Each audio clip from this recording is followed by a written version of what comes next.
East Texas Sports Network is dedicated on delivering the most entertaining sports broadcasts in East Texas. And if you're interested in having your next sporting event streamed live, visit us online at netsn.live. Good evening, folks. Jaron Peoples, Chris Phillips here at the campus of Mount Enterprise here at Wildcat Stadium. We are super excited to be here. We're going to catch a few little technical deals here. Super excited here for this matchup. Again, one of the most anticipated small school games here on this side of the state, and I'm really excited to see what we have here. All right, and as we get ready, we're going to take a break, and when we come back, we'll be talk a little bit about pregame, talk a little bit about what's going on here on NETSN. We'll be right back.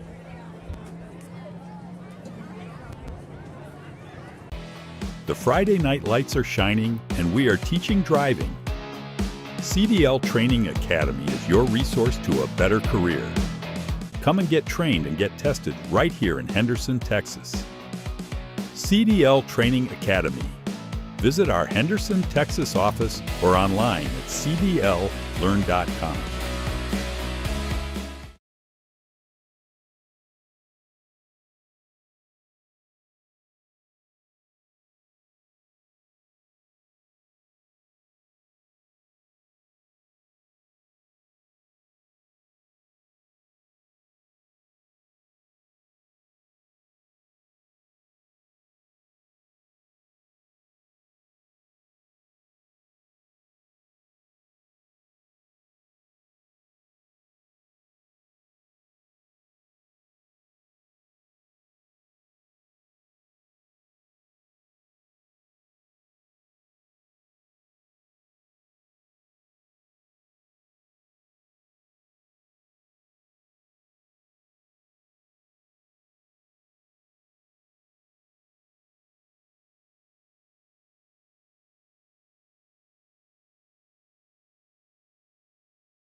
All right, welcome back, folks. Jaron Peoples, Chris Phillips. Sorry, I had to do a headset switch up. Super excited here on the campus of Mount Enterprise for this, what I think is one of the best games across the state, especially here in the 2A, 3A ranks.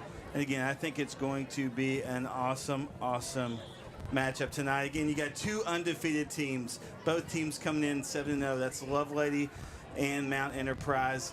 In a lot of ways, this is for the district championship. And again, these two teams have a lot of history. They didn't play each other just a ton, and then the last couple of years, of course, have played each other a little bit more. And so I just want to talk a little bit about these two teams, and then Chris, you'll be able to interject as well. So Lovelady, they've made the playoffs the last 16 seasons. They're a senior-heavy team, got 16 seniors on the squad.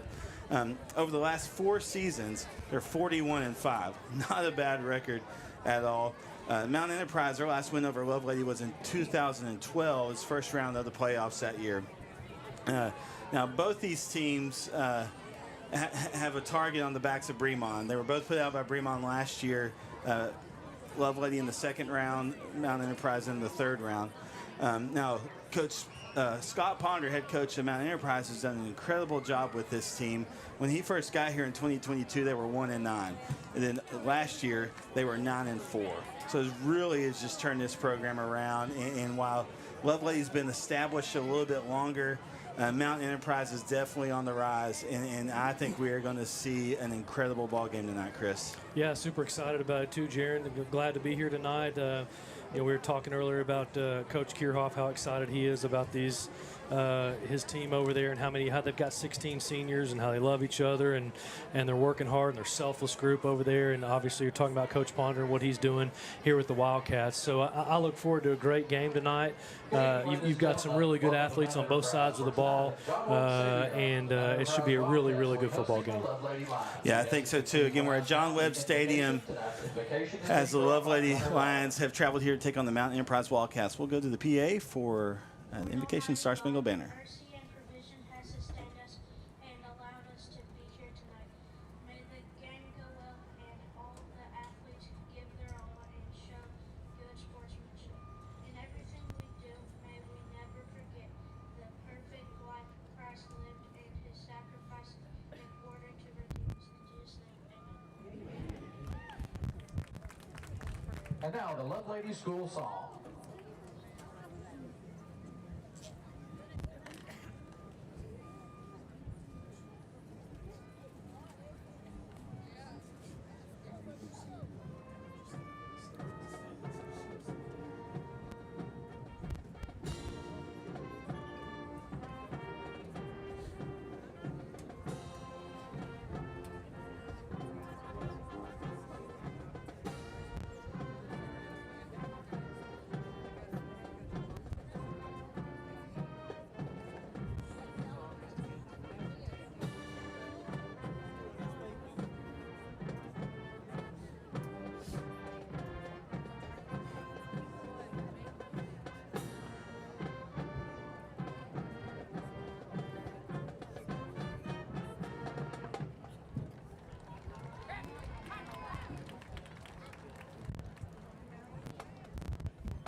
Ladies and gentlemen, MEISD proudly presents your Wildcat Marching Band. The band is being led off the field by junior drum major Kennedy Keeley.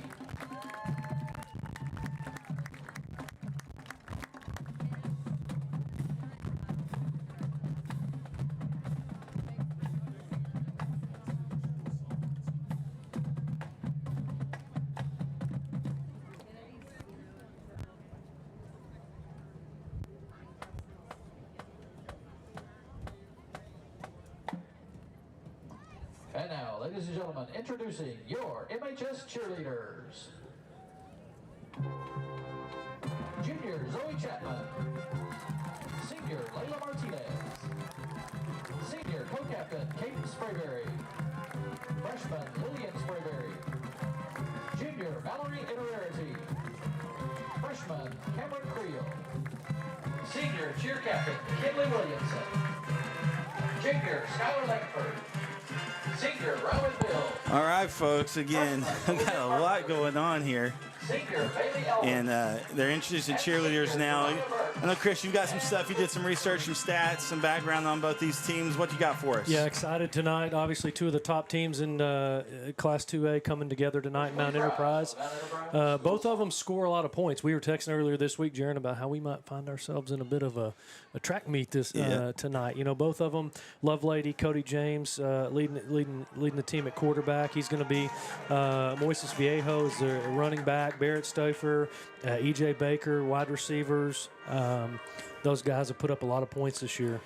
Yeah, and James, you know, he's not afraid to throw the ball. Comes in, 74 of 137, a little around 1,100 yards, 17 touchdowns. Not bad, especially when a lot of their games have been by a pretty large spread. And so they probably start running the ball, second half especially, right? And so I think the Mount Enterprise defense will obviously see the ball coming through the air a lot, which opens the door, I think, for one of the most exciting players in this half of the state, or in the state. That's Mr. Kagan Ash, linebacker for Mount Enterprise, obviously running back as well, but going to play linebacker at Texas Tech. I think going up against a team that throws the ball a lot, it's a chance for us to really see him shine. You're gonna see number 3 a lot tonight on both sides of the ball. Like you said, he's committed to go to Tech to play linebacker, but he's going to have the ball in his hands a lot on the offensive side tonight, too. 1,700 yards this season, 8,500 yards in his career, 7th in Texas high school football all-time in rushing yards. I mean, a complete stud back there. And so we're going to see how good that Lovelady defense is and keying in on him. They've only been giving up 15.4 points a game, so they're pretty keyed in on defense. So we're going to do what they can to shut down number 3 tonight. Now, what did you say his average average yard per carry was? Oh, it's something that astronomical. And we talked about. I It's think I've 17 or 18 yards a carry every time he touches it. It's 16.9 yards. 16 every time he touches the ball. It's crazy. He's going to go for 17 yards on average. I mean, if that's not exciting, I don't. At any level, I don't know what it is. Absolutely. So again, just had the Mount Enterprise school song and fight song being played. Got an awesome crowd out here tonight. The visiting stands are packed as well. Again, this game has been super highly anticipated.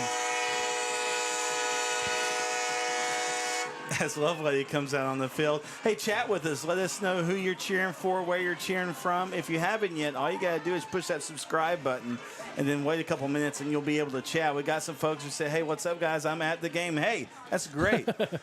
Love watching it. Hey, that's awesome. Got some folks asking, you got some predictions. Throw that out there as well. Again, in our NETSN pick'ems, I picked Mount Enterprise. But we'll see. I mean, I think it's going to be a good game either way. And so we got some little Wildcats coming on the field right now. It's so special about these communities in East Texas, how they involve the entire school.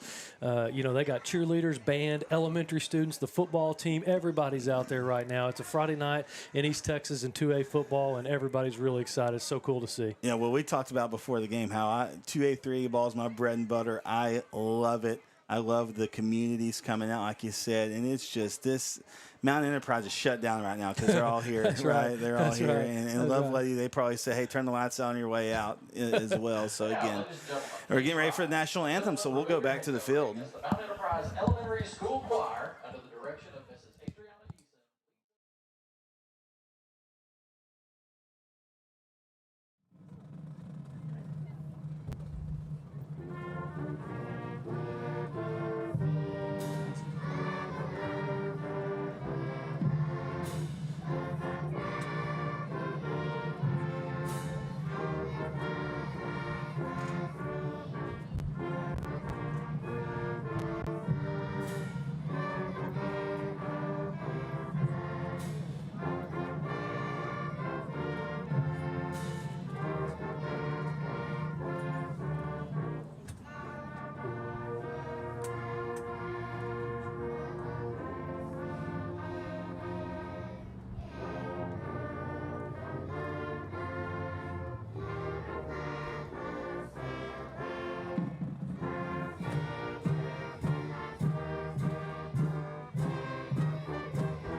Now, that was the most adorable national anthem I have ever heard. Okay, it doesn't get much better than that right there. You got the elementary school students from Mount Enterprise out there singing the national anthem. How sweet. That is awesome, awesome. All right, well, we are getting ready. Got a 6-man official crew tonight, which is good and not crazily common this season. They've had a lot of 5-man crews out. And so it's always good. Well, there was 6. Yeah, there they are. Okay. I was like, there was 6 earlier. So especially with all the crazy scheduling, I'm glad this game stayed on Friday night. But a lot of games moved to Thursday, so a bulk of the scores and games across East Texas happened last night. And you can check it out above. You'll see above our screen our little score ticker there. You can check those scores from games that took place yesterday and then games that are taking place tonight. So captains for Mount Enterprise. I'll get Mount Enterprise if you get Lovelady for us, Chris. So we got captains for Mount Enterprise. Chris got number 3, Kagan Ash. Got number 19, Joshua Bennett. Number 10, Aiden Alsop. And number 55, R.J. Roberts. I see Isaiah Chasen, number 4 over there, and blocked a little bit. Let's see, looks like 34, Lane Wilson. 56, Case Pennington. And we'll get that last player for Lovelady here in a second when I got a better shot at him there on the far left. And I think it's E.J. Baker, number 1, right? On the far right. Yeah, maybe the far left's Cody James, looks like. Quarterback. Yeah, I think you're right. Yeah, Yep, E.J. yep. Baker there on the right. All right, we'll get the call here. Here's the flip.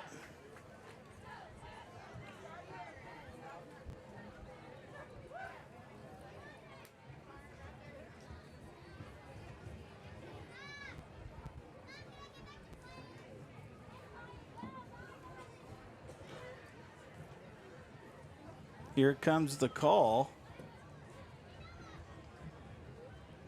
So Mount Enterprise won. They have deferred. Wildcats won the toss. The And first so and second Lovelady will get the ball first. Lions will receive to start the ball game. The Wildcats will defend this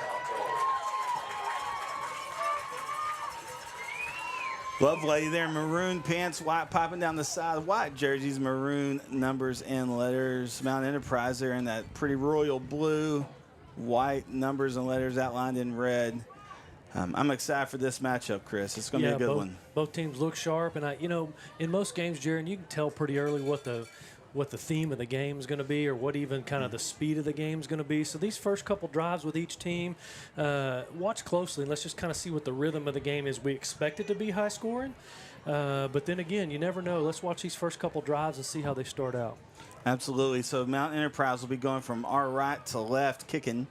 And so then Lovelady will go from our left to right. Looks like they'll have E.J. Baker and Courtney Whitaker back for the Lions to receive the kick. Each of them standing at about the 23-yard line. And a kick for the Wildcats, number 17, Rubio. Kicking for Mount Enterprise is number 17, Yabani Rubio. And here we go. We're ready for some football. Here comes the kick, short pooch kick, taken in at about the 47-yard line, and that's where the Lovelady offense will start. Yeah, just a little pooch kick over there. Brady McCullough caught it, and it looks like they'll start with pretty good field position. And Received and down by number 12, Chase Hahn. let's see what we got here. Interesting choice. I'm not sure if they were trying to see if they could potentially recover that as an onside, but it just went right to McCullough, and he was able to catch it there, luckily, and so they'll set up here on offense with E.J. Baker. Yeah, because you don't want to give a high-powered offense, too short of a field, right? All right, so quick little screen pass out to the far side. Number 3 has it for Lovelady. That is Barrett Stouffer. And he will be, looks like just shy of the first down, so about an 8-yard pickup. I bet those guys on the sticks are going to get some work tonight over there. I bet you they are. 2nd and 2, handoff up the middle. Number 10 on the carry, that is Moises Vallejo. Yep, good run inside for the first down there. And they're going with some rhytm, Jaron. I mean, it looks like they want to play with some pace. Again, they're literally waiting on the sticks over there to get set up. So handoff again, squeaks out 3 yards, so it'll be 2nd and 7. James on the carry on the stop of the Wildcats. But you're right, they're moving They quick. are moving. Number 19, Bennett.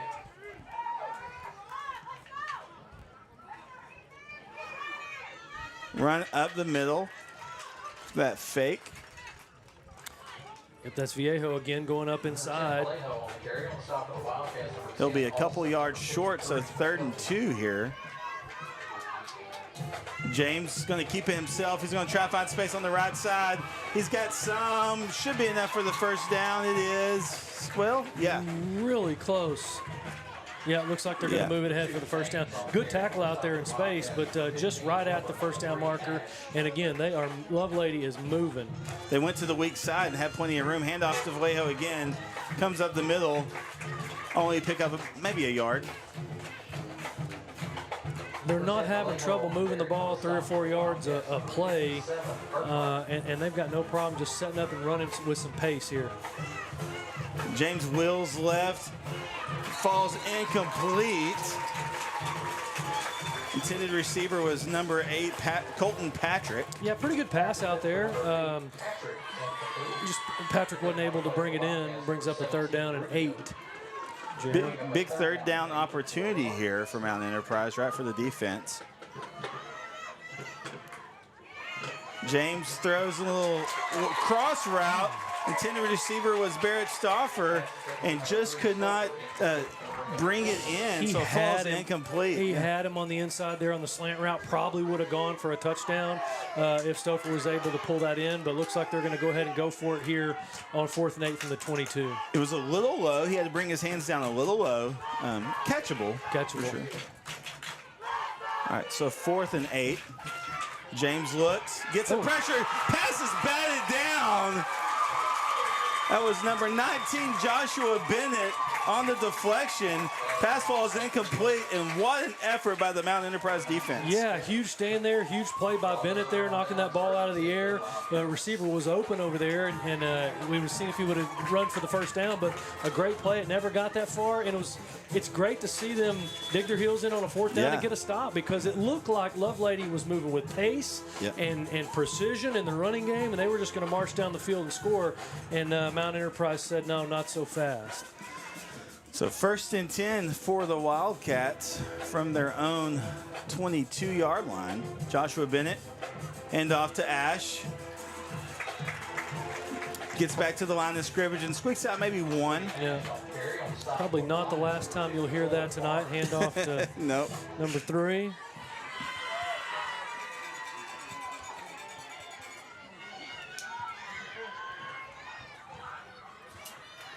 Bennett calls for it.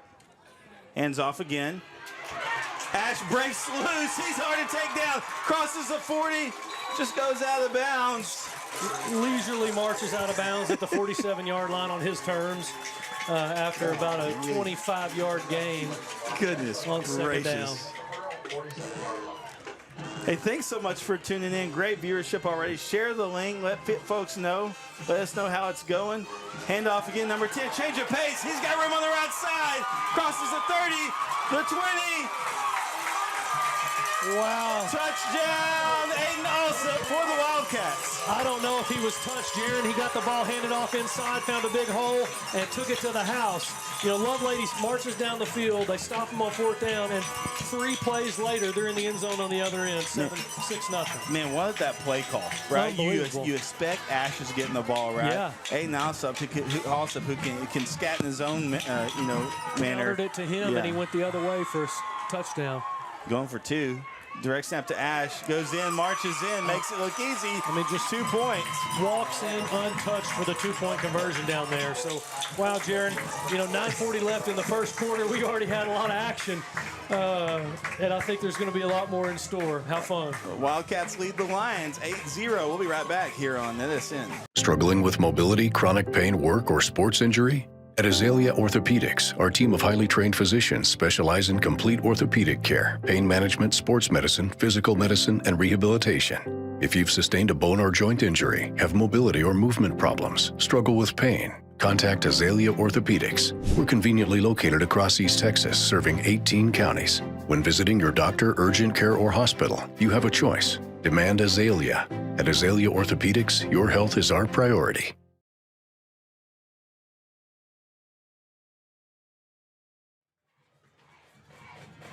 All right, welcome back, folks. Something I also wanted to mention, 2 great coaches. You got Coach Kiroff in his, 4th season as the Lovelady coach. Comes from a strong coaching pedigree. Coach Ponder came over as an assistant from North Forney, but had some head coaching experience at Bells and some other places before that. So 2 great coaches who do a great job with these teams, as it was a little bit longer kick this time, but kind of muffed a little bit by Lovelady, so they had to fall on it. So they'll start at their own 32-yard line. Yeah, Ryder Lovell looked like he wanted to pick that ball up and go with it, but I think he thought better of it and said, I better just lay on this thing and not try to do too much with it, and we'll just start right here. Got an injured player on the field, so we'll take a quick break as they tend to the injured player. We'll be right back here on NETSN. The Friday night lights are shining, and we are teaching driving. CDL Training Academy is your resource to a better career. Come and get trained and get tested right here in Henderson, Texas. CDL Training Academy. Visit our Henderson, Texas office or online at cdllearn.com.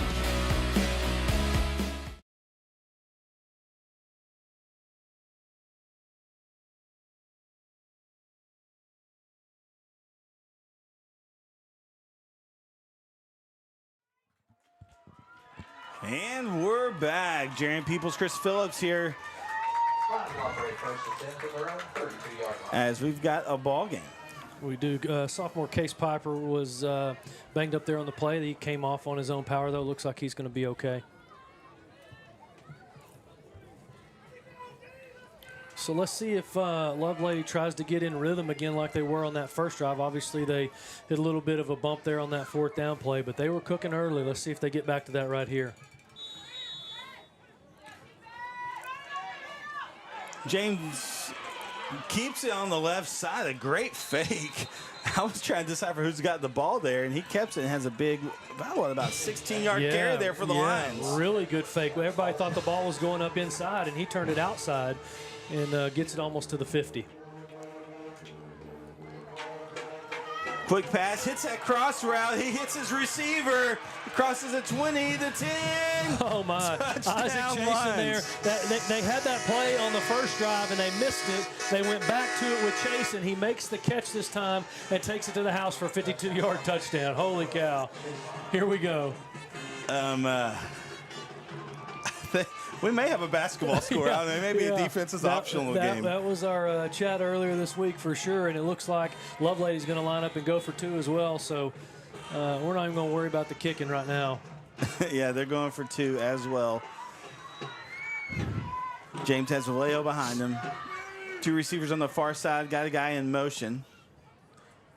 James wheels right, throws, falls incomplete, so Mount Enterprise will stay on top. They lead 8-6. Yeah, good pressure by Joshua Bennett on the quarterback. So as Cody James was rolling out to the right, he kind of had to force it and was a little short on the pass there. All right, we'll be right back, and it'll be Mount Enterprise a chance already to score with their offense. We'll be right back here on NETSN.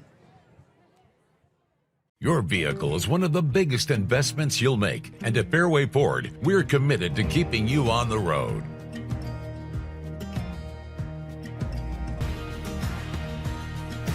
Our service technicians are experts in all aspects of every vehicle we put our customers in. And with our mobile service, you can stay safely where you are. Our team comes to you to fix whatever issue you're having. Learn more and book your next appointment at fairwayfordhenderson.net. Welcome back, folks and friends. Jaron Peoples, Chris Phillips here at John Webb Stadium in Mount Enterprise, and we've got a ball game here. It's been fun, and we're just a few minutes in. I mean, there's still 9 minutes and 15 seconds left in the first quarter, and if you've blinked, you've missed 14 points in the last about 4 plays. So Mount Enterprise leads 8-6 as they're getting ready to receive a kick here by number 15, Brady McCullough for Lovelady. Here comes the kick. Good kick. They did not want to kick it to number 3 back there, you could tell. Well, shoot, you got 3 and 10 back there, both with some speed, and they didn't want anything to do with that. Yeah, Alsop and Ash both can get you with their legs, and so went out of bounds, so a flag on that. And so the ball will start on the 30. Well, no. See, now this is something that's been that we've seen different all throughout the season. Okay. Is when it goes out of bounds where they're actually going to mark it. Here he goes. And it's the 31. He marked off 5 yards. I don't know. Good. Here we so go. they got We're on going the to 31 today. Yeah. All right. 1st and 10. Bennett calls for it. Man behind him, that's Ash. Hands off to Ash. Ash bullies and lowers his shoulder. Man, he's hard to take down. Gets some bully yards, I calls, and picks up about 7. Yeah, he's tackled there after a good game. But he looks like he's just 1 step from taking it to the house every time. I guess that's how you average 17 yards a carry. 2nd and 3. Hand off to him again. He's going to get close to the 1st down. Yeah, a handful of guys in there for Lovelady, but again, he just busts through there. Like you're looking a yard or 2 back to the right as we look down here as they go from right to left, and I look up, he's 2 yards further down the field than I thought he was. 1st and 10. Before tonight, had 100 carries for 1,690 yards. Bennett back to pass, throws. Intended receiver was number 5, Coy Freeman. And I think he would have had it, but he was hit as he threw the ball, so there was a little taken off of it, right? Yeah, double he was coverage. falling back. Yeah, double coverage. Patrick Colton was back there with him, as well as number 12, Isaac Chasen, back there in coverage. But, yeah, he got hit right before he threw it. Got lots of let's go Lovelady. Go Lovelady on the chat. Thanks for tuning in. Direct snap to Ash. Trying to get some space on the right side. Gets a little bit. So this will bring up the first third down for Mount Enterprise of the night, Jaron. Let's see what they do here on third down. I got a pretty good idea, but let's see. They surprised us in the first drive, so 3rd and about 6. Got single coverage over here with Coy Freeman, but they... Okay, so they do a direct snap to Keegan Ash. Then he... Okay, so they do a direct snap to Keegan Ash. He then tosses it to a ball carrier. Tanner Wilburn. Then pitches it to number 15. So there's a guy that pitched it to Wilburn. Yeah. So Wilburn ends up with it. Gets a couple of yards, and now it's 4th and 2.5. Pretty heady play there. A little dangerous, but pretty heady because he saw him there and he knew he wasn't going anywhere. So let me give it to Wilburn and see if he can get the first down. And they laid the wood on Wilburn too. Hit. The whole big hit. Direct snap to Ash. That's what you do. He's got the first down and more. Crosses the 20, the 10. Touchdown, Wildcats. Jaron, he puts his head in there just trying to get 2 yards on 4th down, and you think they got him stopped, and you look up 50 yards later, he's in the end zone. I'm telling you, it takes the dude's taking a bath in Crisco. He is so slippery. His legs are just moving constantly. You can see that on the field. He just never stops wanting to move forward, and all of a sudden you look up and he's gone. So it looks like they're going to go for 2 again here.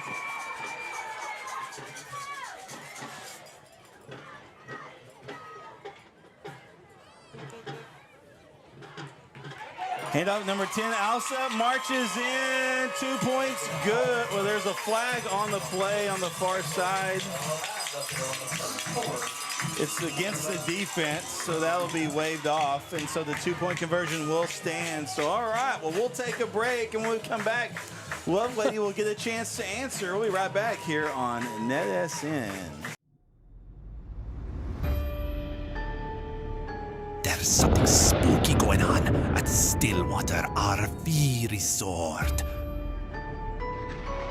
Tales of old coming back to haunt the guests and the locals alike. Stillwater and the CDL Training Academy present the Haunted Bus Ride. Take a trip back to see the resort of old and witness the staff come to life to bring back souls that are so bold. If you dare try to ride, fright and fear will be by your side.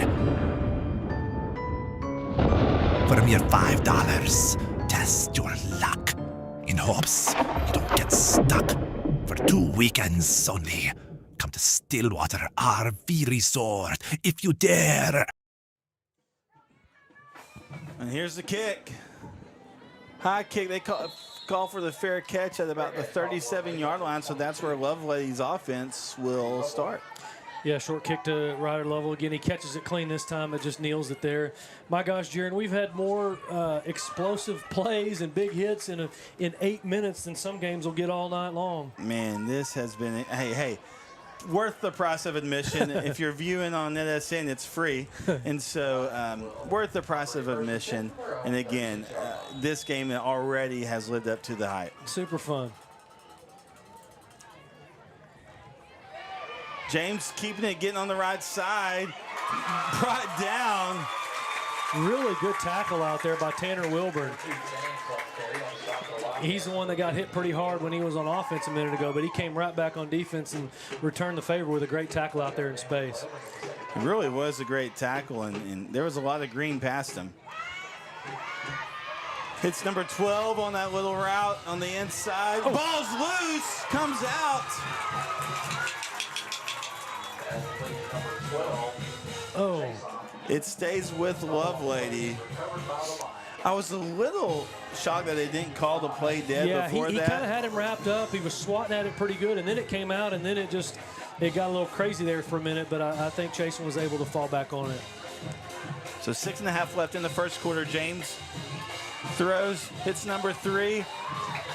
Yeah, a little high out there for Barrett Sofer, but he went up and caught it, made a really good catch. Wilburn on the tackle. He's flying all over the field. Both sides of the ball, all over the field. Not the biggest guy, but, man, he's everywhere. So 1st and 10 for the Lions. They're moving so quick they didn't get the chain set yet. I've never seen a chain gang have to move so fast. James keeps it, lowers his shoulder, bullies his way through. He did. He was met out there by Jace Webb out there, but both number 2s came in and collided, and the 2 on offense just lowered his head and kept going. So 1st and goal. James keeps it. Man, they are selling the fakes, dude. He's really good with the ball fake. I mean, you think that he's handed the ball off just about every time, and he's tucked it and run it 3 or 4 times when we thought the ball was inside. So 2nd and goal. Ball's on the 6, it looks like. And he does hand it off to Vallejo that time. He marches in. Touchdown, Lions. Well, I think we took a full minute and a half off the clock there before our next touchdown. 16-12 now, still 5:37 left in the first half. Folks, if you're listening or watching here tonight with us, you're going to need to buckle the seatbelt and come along for a pretty fun ride. If you're trying to keep stats or score on this, you're going to use your fingers, your toes, and your cousin's toes. Yeah, and the kickers might not be needed tonight. Yeah. James throws.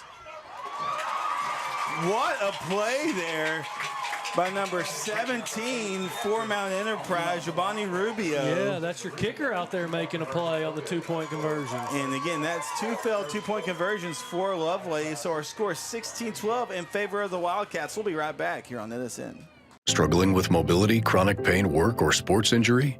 At Azalea Orthopedics, our team of highly trained physicians specialize in complete orthopedic care, pain management, sports medicine, physical medicine, and rehabilitation. If you've sustained a bone or joint injury, have mobility or movement problems, struggle with pain, contact Azalea Orthopedics. We're conveniently located across East Texas, serving 18 counties. When visiting your doctor, urgent care, or hospital, you have a choice. Demand Azalea. At Azalea Orthopedics, your health is our priority.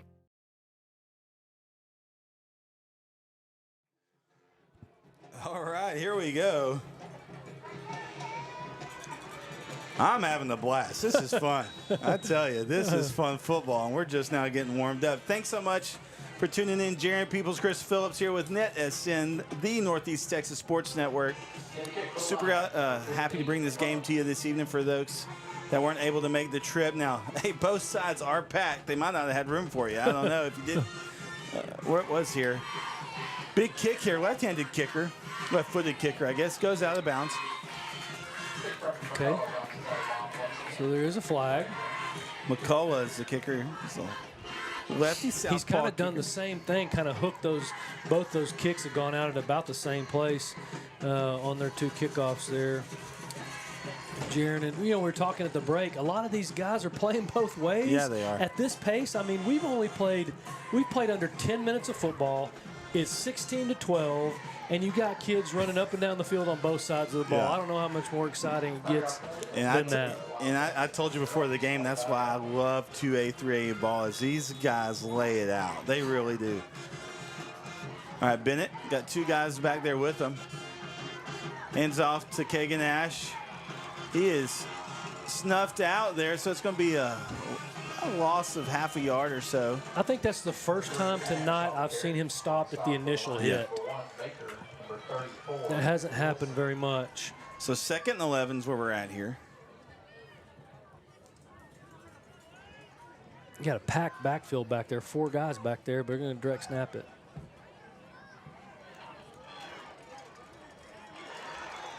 Ash up the middle. Inches about 2 yards or so. You know, if Lovelady can keep Mount Enterprise in 3rd and long, I think they got a better chance tonight. I think both teams do. Let's see where Mount Enterprise goes here on 3rd down. They've got Keegan Ash split out wide to the left now, more in a receiver look than in a running back look. And boy number 12 comes over to double cover him real quick. Yeah, they're going to get some help. Yeah. Direct snap now to number 10, Alsup. He twists, turns, moves, and grooves. He's brought down behind the line of scrimmage, so a loss of 2. Yeah, Aiden Gearhart back there making a great play. He wanted to go out to the right. It was stopped there. He tried to turn back around. Aiden Gearhart there, and a good series there for Lovelady, and it looks like we might actually have a punt. I'm surprised. I thought we might go the entire game without a punt, if I'm being honest. We got a punt here.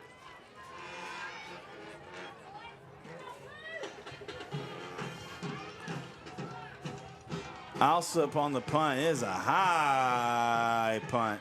Takes a big Mount Enterprise roll and is going to stop at about the 39 of Lovelady. So that's where their offense will get started. So Chris, if you're Lovelady and you're again down by 4, your defense got a good stop for you, so this is your chance to take the lead here. What do you do if you're the Lovelady offense? I think in a game that's going to be this long, that's this high scoring, I think you have to continue to be patient. I mean, a big play, they've done really well on that slant play a couple times. One time they hit it for a touchdown.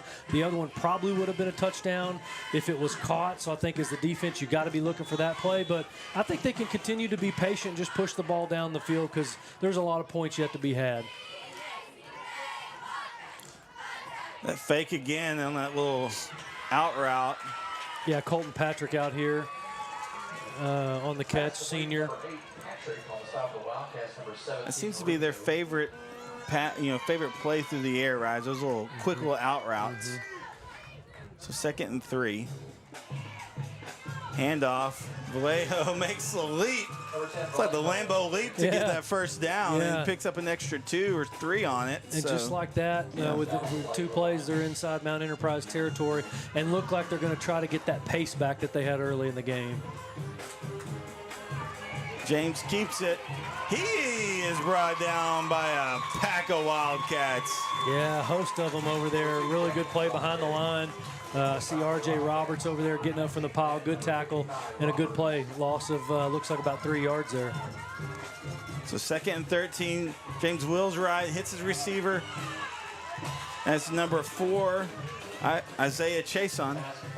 You got 2 Chasons, 12 and 4 for Lovelady. But number 17 and number 2 out there, that's Webb and Rubio on the tackle for Mount Enterprise. So 1st and 10. And up to Vallejo. Gets through the initial contact. Then he's brought down by Alsup. Yeah, Tanner Wilburn in there again on the tackle as well. But, boy, you just look up and they're at the 25 already just by steadily pounding away at it. A false start called against Lovelady, so that will come back. I didn't even see the flag down. Still don't see the flag. I don't know where it was thrown or. There may be. Just got notified. Yeah, just got notified. Yeah. They move it back to about the 41. Looks like. So 1st and 15. I thought that had been a pre-snap penalty and they would have stopped the play, but the play went on. Oh, pass. Ooh, a little high, intended for Isaiah Chason, and just out of the reach, though, of Jace Webb. Yeah, they went back to that slant play again, and I think it's there. A lot of times there's not that safety help there, and he gets one move inside and a good pass. I think they're going to have some big plays on that. James goes left, hits the receiver. Great tackle there. Get who that was. Looks like number 5 out there. Corey Freeman for Mount Enterprise. Good tackle in space. So 3rd and a long 7, short 8. Now James has that real quick delivery, that kind of sidearm shoot. Yeah. Real quick on it. He does not spend much time back there once he gets that snap. Boom, there he goes again. Oh. Throws, and I would say the turf monster, but the grass monster gets Chason, and so as he cuts back, falls down. Are they going to call false start again against Lovelady? I'm sure that's going to be denied. I don't know if you can if it was pre. Yeah, it can be. Yeah, They're not calling. He's not calling it pre-snap. Okay. So quick 4th down snap. Flag on that one. Really good catch by Colton Patrick over here on the near side to get his feet down. Let's see what the flag is. I think that is going to be against Lovelady. Yeah, based on the Mount Enterprise fans cheering and the way that the players are moving, looks like we're coming back. A hold against Lovelady. What do you do now, Jaron? I mean, it's 4th and really, really long now. Looks like I'm going to bring the punt. Yeah, I think you got to punt. Yeah, again, with both these offenses, you want to give them as long of a field as possible, right? Yeah, so. Brady McCullough will come out in punt formation here from the 44.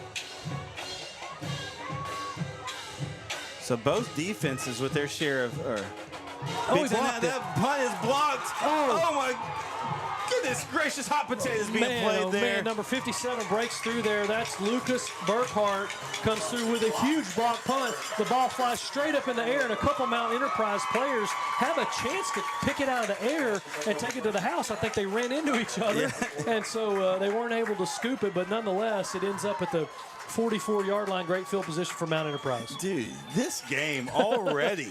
Already. Yeah, just because you punt does not mean you're going to change the field in this game. All right, so the Mount Enterprise offense will get a chance here starting at Lovelady's 44-yard line. Yeah, minute 18 left in the first quarter, 16-12 Mount Enterprise. They start on their drive here after both teams were actually forced to punt for one time in the first quarter. Bennett out of the gun. He calls. He's going to keep it. Get some positive yards there. About 5-yard carry. Really kept his feet moving too, which probably helped him get a couple of extra yards on that play after it looked like it was stopped. These Mount Enterprise runners do a real nice job of that. It looks like they're well coached in that. So 2nd and 5. Single coverage on the near side. Obviously, there's 7 guys in the box up there trying to stop the run. Yeah, you know, they've been closing. I mean, he got you know, a yard on that, but they're closing the gap a little bit, right? So you do wonder is when is Mount Enterprise going to start trying to stretch it out a little bit, draw some of those guys out? Yeah, I think he could dump it to Aiden also, but over here he's got single coverage, and he could do something just to back that defense up just a little bit off the line, because they have the box packed in there right now, just assuming they're going to give the ball to number 3. And up to Ash again, bounces back. He's going to be just shy of the first down with that 3-yard carry, but I'm sure they're in 4-down territory here. So it'll be 4th and short. Yeah, 4th and 1. That'll take us to the end of the quarter. So we're having an exciting play to start the second quarter, 4th and 1 from the 35 for Mount Enterprise when we come back. All right, well, we'll take a break with them. We'll be right back here on NETSN.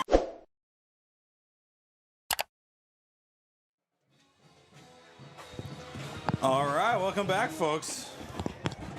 We're having fun here at John Webb Stadium, campus of Mount Enterprise ISD, and we've had a good one so far. My son's texting me from Tyler, "How's it going, Dad?" I said, "I'll tell you what, I can barely watch this game as fast as it's going. My head's been on a swivel."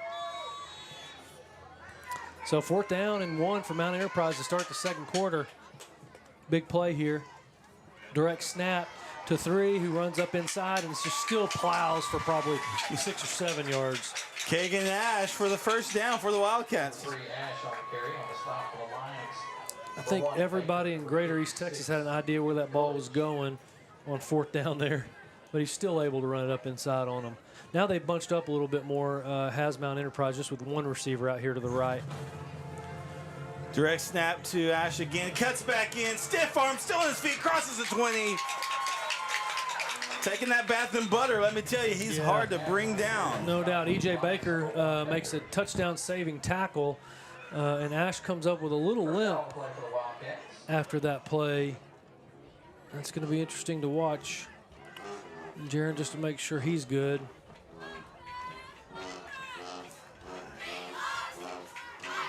First and 10.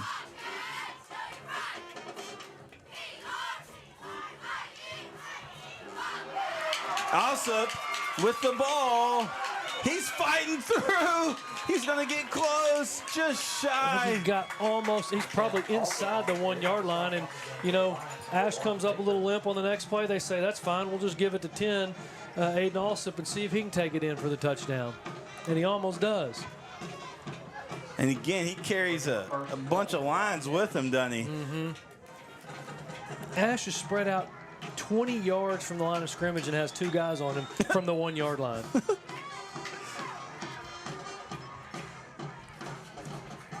Snap to Alsop, lunges, touchdown Wildcats.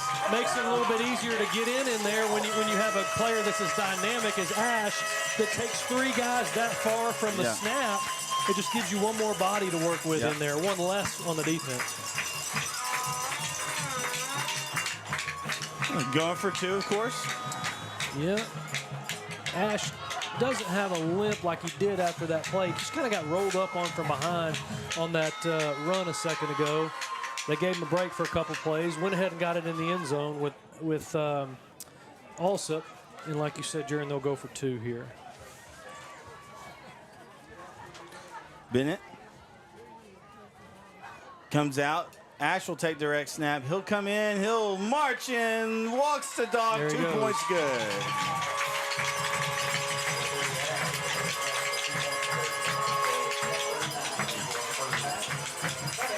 All right, 24-12 is the score in favor of the Wildcats. They lead with 10:39 left in the first half. We'll be right back here on NETSN.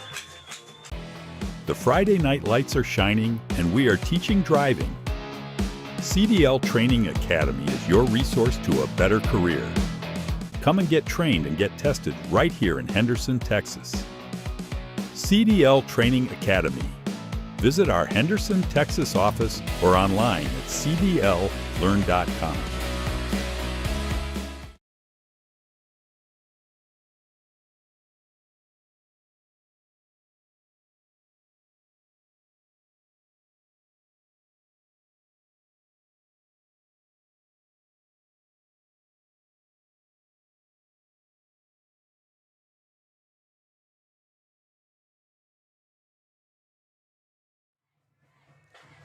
All right, chat with us if you haven't yet. We got someone that says Alsop is an awesome athlete as well. Go Aiden. He is. I tell you, he's been impressive as well. And when I saw, you know, I did the Mount Enterprise Cushing game, and he was impressive then. Ball is taken in by number 5. What a tackle by Freeman, Corey Freeman. Yeah, great kick coverage there by Freeman. It was just him and the return man by their lonesomes, and he wraps him up and gives him a little whirly-woo, brings him down to the grass. And really, really good tackle. Because I think he was going to reverse field and have some space over there to run, Jaron.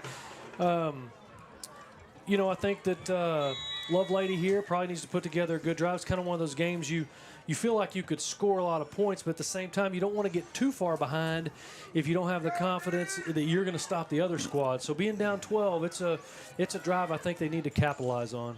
Yeah, I would agree. They got a man in motion. James keeps it. Trying to find some space, a seam on the right side. Gets a little bit of one flag on the play. I would imagine in the area of holding. He ran really, really wide on that play. He probably covered 30 yards of field. But you're right, Jaron, it's going to come back. It is a hold against Lovelady. So the penalty bug has bit them a few times. It has, yeah. Freeman and Ash chased him down on that far side after he was trying to get to the outside, but I think he was helped by that hold. So 1st and 20. Pass number 22. Still on his feet. Gets enough for the first down. Gets it all back. That is Ryder Lavelle. Yeah. He's a big old boy. He's a big boy and a good catch. Good tackle by Rubio out there, because that play, too, looked like it could go the distance.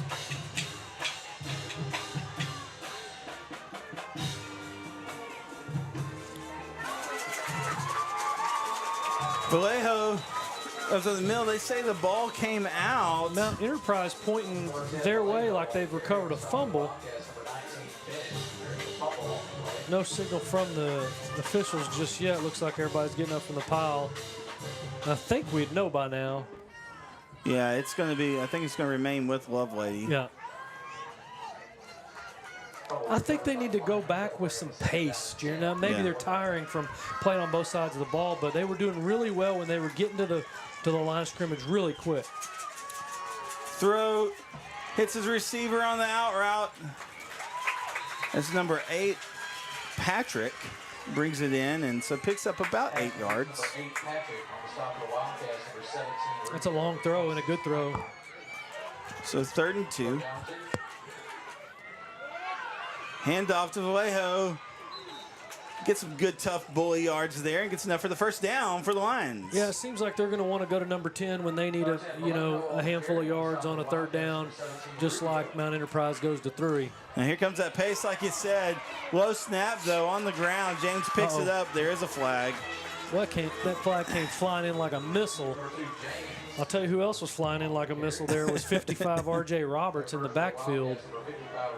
Face mask against Mount Enterprise. Usually when you see a flag that late on a takedown like that, it's going to be some type of unsportsmanlike. And that ref threw a dart with that flag. Yeah, he did. And I think it hit him. Whoever had the face mask, I think he pegged him with it and said, "That's on you, pal." Handoff to Vallejo.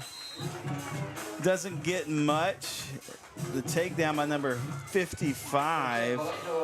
That's R.J. Roberts, one of the captains. 2 guys on the near side here. James back. Twist, turns, wheels right, throws, hits his guy right there on the far side. Ball comes loose. It's picked up by another Lovelady. Oh, man. Lion. That could have been disastrous. Exciting play that was initially thrown to Lane Wilson.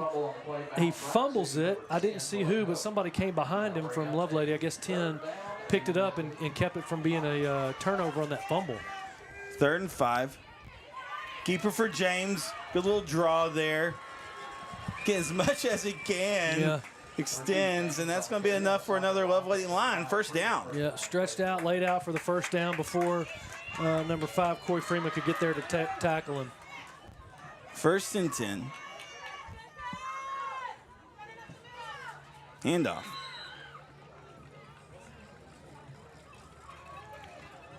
Gets a few yards. Wow, that was a good little dirty run there by Vallejo. Both of these lines on the offensive and defensive side are getting some work inside. Flag on the play. It's thrown from the near side. Over here, he looks like he wants to call offsides on Mount Enterprise. Let's wait for the official call. Yep. Thanks so much for tuning in. Let us know how the broadcast is going. Let us know who you're cheering for. I'd like to know you're there, as it's going to be 2nd and short.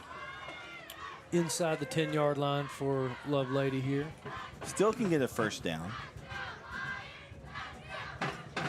Handoff, number 10 Vallejo makes a stretch. I believe that gets enough for the first down. Kind of hard to see from our vantage point here, but he does, so it will be 1st and goal. 1st and goal from the 5. Put the chains up. The box man goes down there to the 5.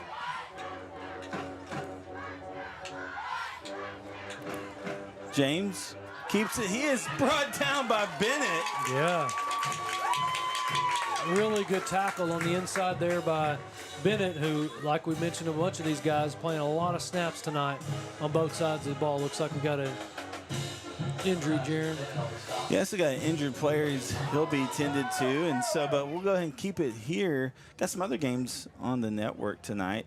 Got Frankston and Carlisle. Brett's there, going to do that one. Then we got Troop and West Rusk in a big district matchup. They're in Troop.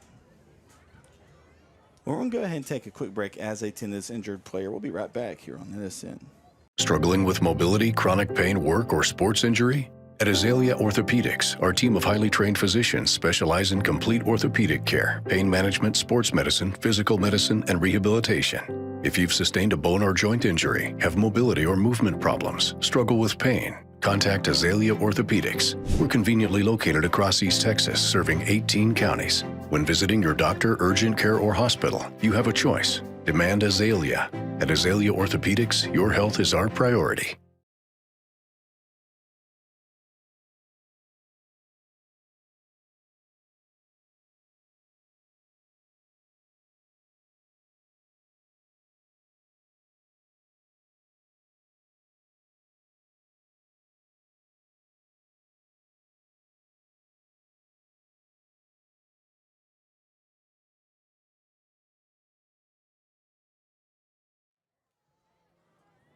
All right, so got the injured Wildcat tended to. And so, 2nd and goal for the Lions. James Wills left. Cuts back in towards his shoulder. Brought down, though, by R.J. Roberts. Picks up some, though, so it's going to be 3rd and goal from the 3. Big play here for both teams. We'll bring up a 3rd and goal for the Lions.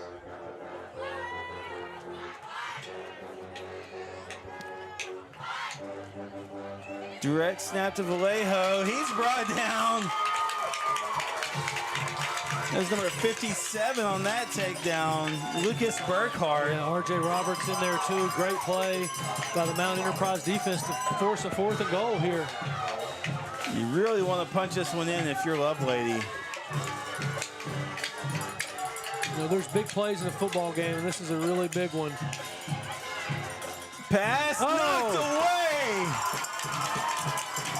Aiden Alsup. I mean, he closed on that ball. Looked like there was some space. There was going to be a touchdown over there on the far side. And Alsup closes in at the last second and makes an incredible play and knocked the ball away. I think he came in from 4th down. Sorry to interrupt. I think he came in from the neighboring zip code. He was on a missile. We saw his speed early on that first touchdown that he ran. He's got 2 of them tonight, but on that first one, we saw his speed early on, and he used it right there to close on that play and make a really, really good play on the 4th and goal. So a turnover on downs, and that really a big one, I think. Now the Enterprise is deep in their own territory, right? So the Lovelady defense, they can pin their ears back a little bit and try to close this field, shrink this field even more. Direct snap to Ash. He's got some space on the right side. He cuts back in, stiffs of arm, crosses the 30.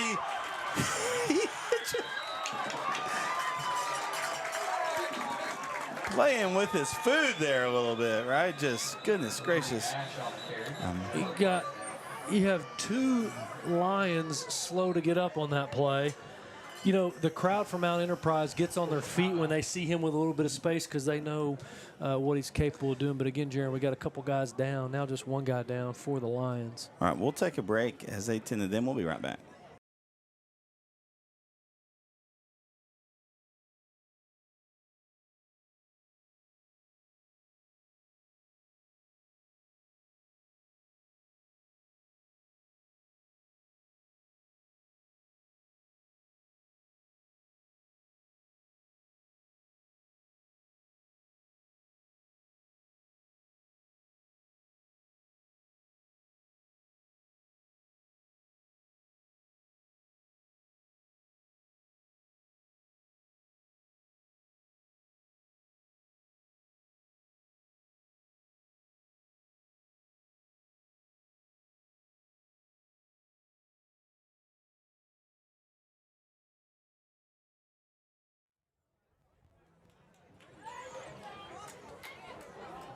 All right, so the injured players look to be okay. Now, there was a flag on the play, and it's going to be very much in the favor of Mount Enterprise. They stepped the ball all the way out almost to midfield. I think it was some kind of horse collar or late hit or something. They kind of came from behind and grabbed Ash's jersey. One of them kind of came flying in late into the Mount Enterprise sideline. So one of those 2 penalties was called. We didn't catch it during the break, but it was clearly a big penalty against Lovelady. So 1st and 10, ball on their own 49 now. Snap to Ash. They clogged the gap of that B gap over there real well. And I'll say the Lovelady defense is doing a good job, flying to the ball. Again, now Ash is just hard to take down. A lot of initial contact. If they could do better in wrapping him up, again, He's a great athlete. He's strong. He's fast. But if they could wrap up a little bit better and wait for help, they're going to have a better chance at getting him down before he gets an open field. Because if he has a couple steps on you, we've seen what he can do. 2nd and 9.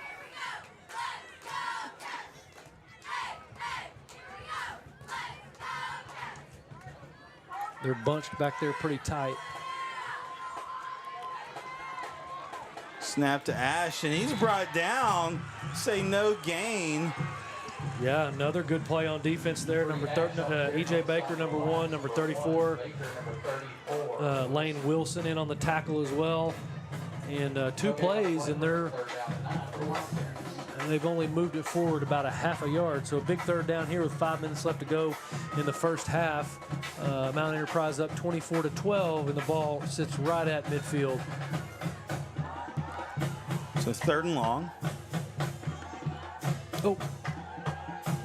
Bennett throws, got number 2 there in the breadbasket.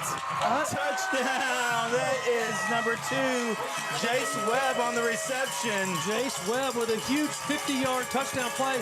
I don't think the defensive back, number 21 out there, Jalen Shelton, had a clue that ball was coming that way. He's so used to just seeing the ball get run up inside. All of a sudden, they chose to launch one downfield, and it turns into a touchdown. Well, and man, you could not place that ball more perfectly either, right? I mean, Great just throw. fell right into the basket. So huge play on 3rd and long there for a 50-yard touchdown for Mount Enterprise as they go up 30-12 and look to go for 2 here again. Ash goes in, marches in, 2 points good. They'll go up 32-12, a 20-point lead for the Wildcats with 4:40 left in the first half. We'll be right back here on NETSN.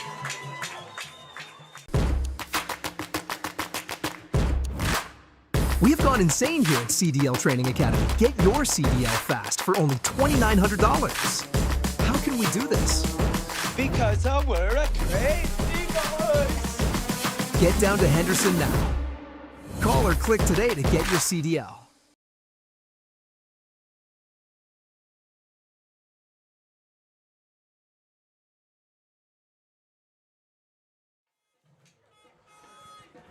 All right, we've got lots of action going to be taking place at halftime from what we understand. So we always kind of pride ourselves in trying to bring the halftime performances and stuff as well. These spirit groups and band, cheerleaders, drill teams all work so hard to participate. So we want to bring that to you as well when the halftime break comes. So, man, what do you think so far, Chris? Well, 32-12, 4.5 minutes left to go in the first half. You know, we could still score 21, 28 points in these 4 minutes, Jaron, as fast-paced as this game has been. But a really, really, really important possession here, I think, for Lovelady. High kick. Taken in at the 41. And number 22, Ryder Lavelle, calls for a fair catch. That's been the case, I think, on a number of the kickoffs tonight, right in that area. So again, Lovelady will start at their own 41, but Jaron, wouldn't you agree, you know, being down 20 points with 4 minutes to go in the half, Mount Enterprise getting the ball first after halftime, you got to think this is a pretty important scoring drive for the Lions. You want to score, and you need to do it pretty quick, right? Yeah. I mean, well, you know, if you could score quick, defense has a good stop, you might get another opportunity before half, right? Yeah. But going into the locker room, you want at least 6 more on the board. Yeah, agreed. Quick throw out, that out route. And the Mount Enterprise defense has, kind of got the flavor of what Lovelady likes on those out routes. They're still getting them, but they're closing in on those routes a little bit quicker than they were. I'd be very surprised not to see them go back to that slant route again in a minute. Across the middle? Yeah, it's been there every time. And off to Vallejo. Get some good yards there. Pick up of about 4. They are working with a little bit more pace. But to your point, Jaron, I think you've got to have a goal as Lovelady to just cut into the margin before half. You don't want it to be any more than the 20 points that it is now to have a chance in the second half.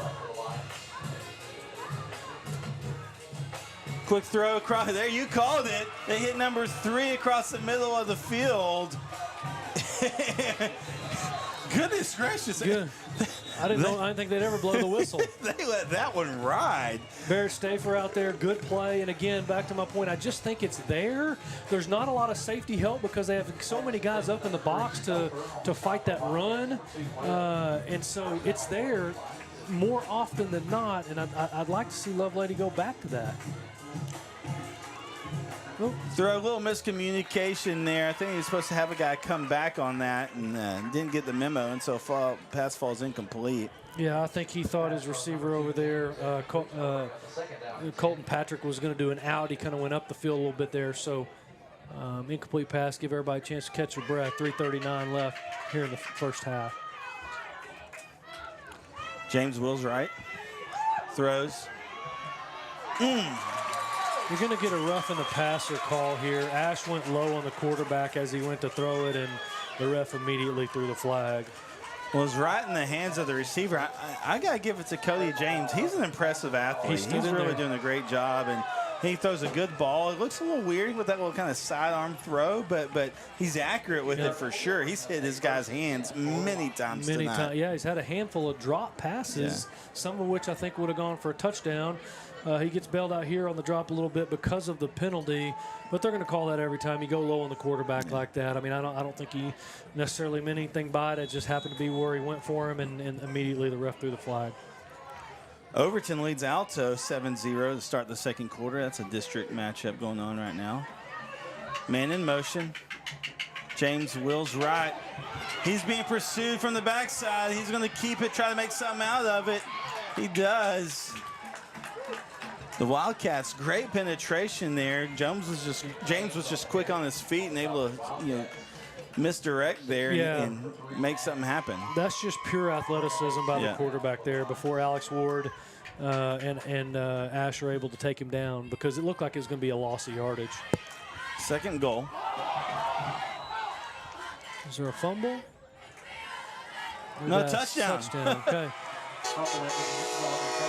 The home fans reacted like they might have seen the ball on the grass, and they might have, because I think that was a lineman that just handed the ball to the ref, if I'm not mistaken. I guess they're 54? Saying since he crossed, Yeah, he had already scored, but I think Robert Barnes was the one that fell on the ball, if I'm not mistaken, Jaron, there for the Lions touchdown.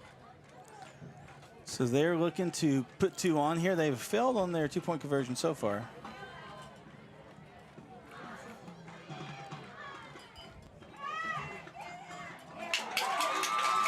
That one falls incomplete as well. So yeah, he hummed that ball in there, but Jace Webb was there with good coverage. He was looking for Barrett Stafer again on that little slant route, but good coverage there by Mount Enterprise. Hey, we got a chat here, a side note here, and I always like to mention these things here. It says that Tanner Wilburn, number 15, and Ryan McKelvey, number 53, volunteer as coaches for the Pee Wee flag football team, whose games are Saturday mornings after the game. So young men giving back Wildcat pride, y'all. So, yeah, absolutely. So, and anytime these young men pour into the young men coming up behind them, because that's the thing, especially in these small communities, and these varsity football players are idolized, right? Those kids are so excited. We saw a lot of them on the field tonight, pregame, and I saw some of the players coming up to the elementary kids and giving them 5 on the way off the field. So great job by those Mount Enterprise upperclassmen doing that and giving back. Hey, and if anybody with more, stories of that, or put those in the chat. We love to give those attention, and they definitely deserve it. So, all right, so Lovelady did what we said they needed to do, right? They scored, and they did it pretty quickly here. Still got 3 minutes left here in the half, and we'll also have I don't know if you've seen it. This is your first game with us this football season, but you got a 2-minute warning now in high school ball, so a 2-minute timeout. Yep. Ball comes in, drops in about the 19. They pick it up. Kickoff taken by number 10, also. Yeah, ball landed real dead over there. It did, yeah.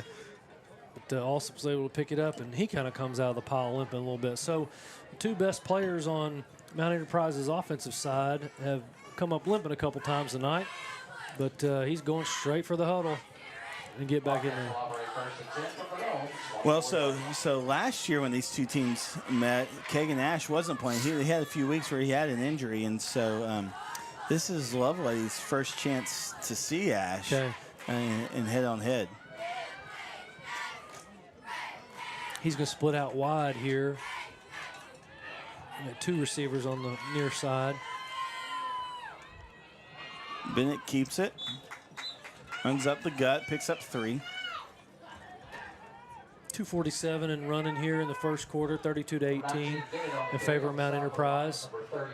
Yeah, if you're Mount Enterprise, you're going to just chew it up, try to get to the locker room, right? I think so. If you bust one, you bust one, but you're not going to do anything to try to give the Lions another chance to score before half. Yep.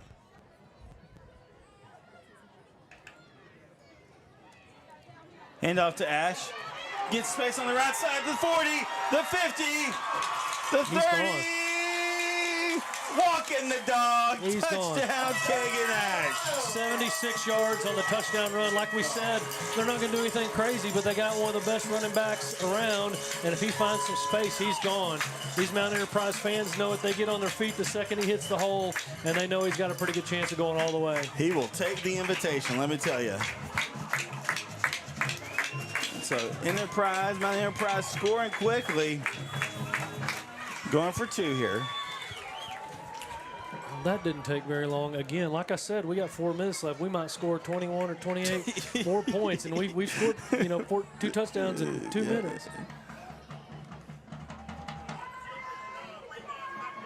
Ash on it.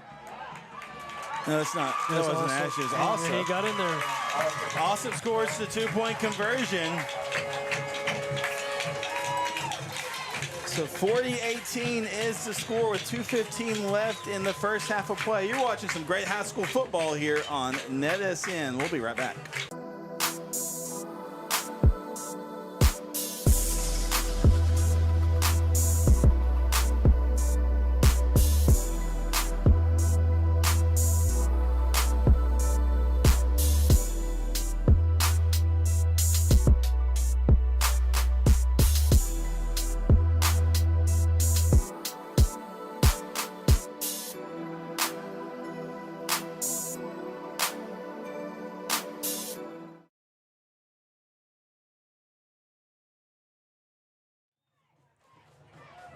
And we're back. Jaron Peoples, Chris Phillips with NETSN. We're super excited to bring you this game. We're Northeast Texas Sports, NETSN. Chris and I are both the commentators. We got several crews with NETSN all over this eastern half of the state. We love broadcasting high school sports. And so thanks for tuning in. When you tune in, you watch. That helps us out. Give us a like and a share. Here comes the kick. Same exact spot it's been to the same exact player all night long. I bet the Lions have started just about every drive right at about the 39-yard line. Yep. Now, they still got time, right? A little over 2 minutes. Plenty. I bet the score, it's 40-18 right now with 2 minutes and 15 seconds left in the first half. I would be willing to say, Jaron, that I do not think that will be our score at halftime. I don't know what it'll be, but I don't think it'll be what it is right now. One of these teams will score again, if not both of them. But the Lions are the ones that need it the most, down 22. 2 receivers on the right, 1 on the left. James back. He's got some space. He takes off. He crosses into. What a run for the signal caller, Cody James. And he took the invitation, saw the lane, and ran with it. And big play on first down. Rubio makes a touchdown save and tackle because he had a head of steam coming down the near sideline here. He goes for about 30. So 1st and 10. Hand off to Vallejo.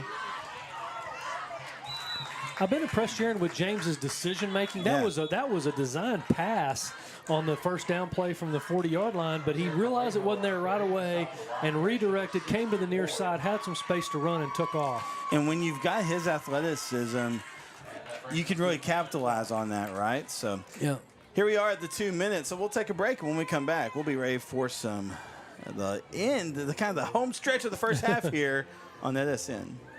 Your vehicle is one of the biggest investments you'll make, and at Fairway Ford, we're committed to keeping you on the road.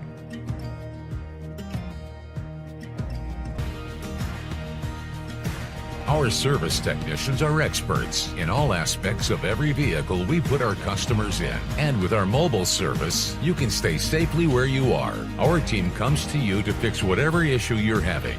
Learn more and book your next appointment at fairwayporthenderson.net. All right, Terrence Jones, you asked if anyone knew how close number 3 is from an all-time rushing record held by Kenneth Hall. Coming into tonight, Kagan was at number 7th. Okay, here comes the pass. Oh! Touch is caught by Barrett Stouffer. Great play out of the 2-minute timeout by Lovelady to put the ball in the end zone there. A much-needed touchdown as we near the end of the first half. Great throw and catch there.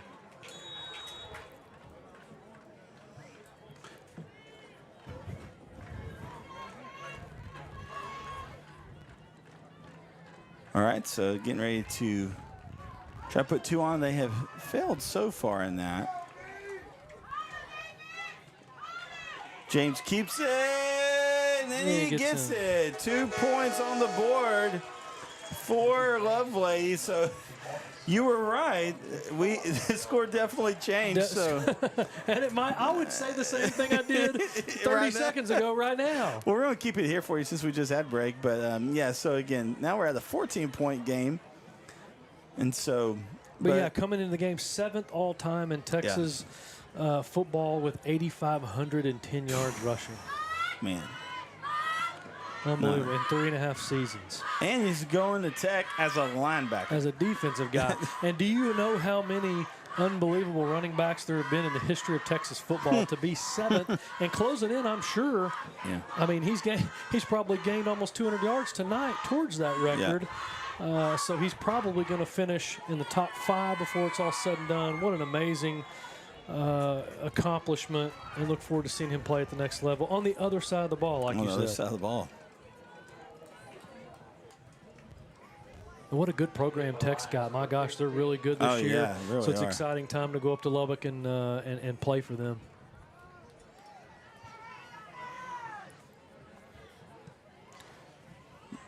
Straight kick cut by Freeman there at the around the 20. He's going to be brought down at about the 24-25. Yeah, so the record is when Kenneth Hall. He had 11,232. Wow. How close is he to moving up the chart before he's finished? Let's see here. So I actually have him. If he had 85, the list I'm looking at actually has Ash at 6. Now, this is not updated, right? Okay. So this we'll look into that at halftime. We'll get back with you on how close he is. He's about to get a few more yards right here. Brought down. Good tackle pretty there. Violently. Chasing. Oh. You don't want that to be that shoulder. You know, he was thrown down pretty hard right there. Yeah, and you hear some of the Enterprise folks calling for a face mask there. You know, he had them wrapped around the shoulders. Now, a lot of times, you know, they handle right up, right? But you called it right away with a hard tackle. And it wasn't the contact. It was the way he was thrown to the grass that had the violence to it. All right, well, we'll take a quick break. And when we come back, we will hopefully see everybody healthy and tended to here on NETSN. Struggling with mobility, chronic pain, work, or sports injury? At Azalea Orthopedics, our team of highly trained physicians specialize in complete orthopedic care, pain management, sports medicine, physical medicine, and rehabilitation. If you've sustained a bone or joint injury, have mobility or movement problems, struggle with pain, contact Azalea Orthopedics. We're conveniently located across East Texas, serving 18 counties. When visiting your doctor, urgent care, or hospital, you have a choice. Demand Azalea. At Azalea Orthopedics, your health is our priority.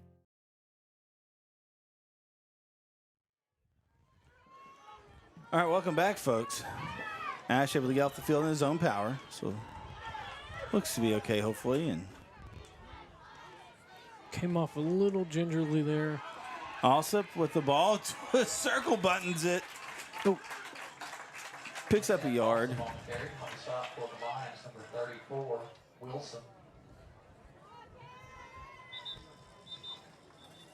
It's So third down here in about 6. So we have a timeout, Lovelady. So we'll take it with them. We'll be right back here on NETSN. The Friday night lights are shining, and we are teaching driving. CDL Training Academy is your resource to a better career. Come and get trained and get tested right here in Henderson, Texas. CDL Training Academy. Visit our Henderson, Texas office or online at cdllearn.com.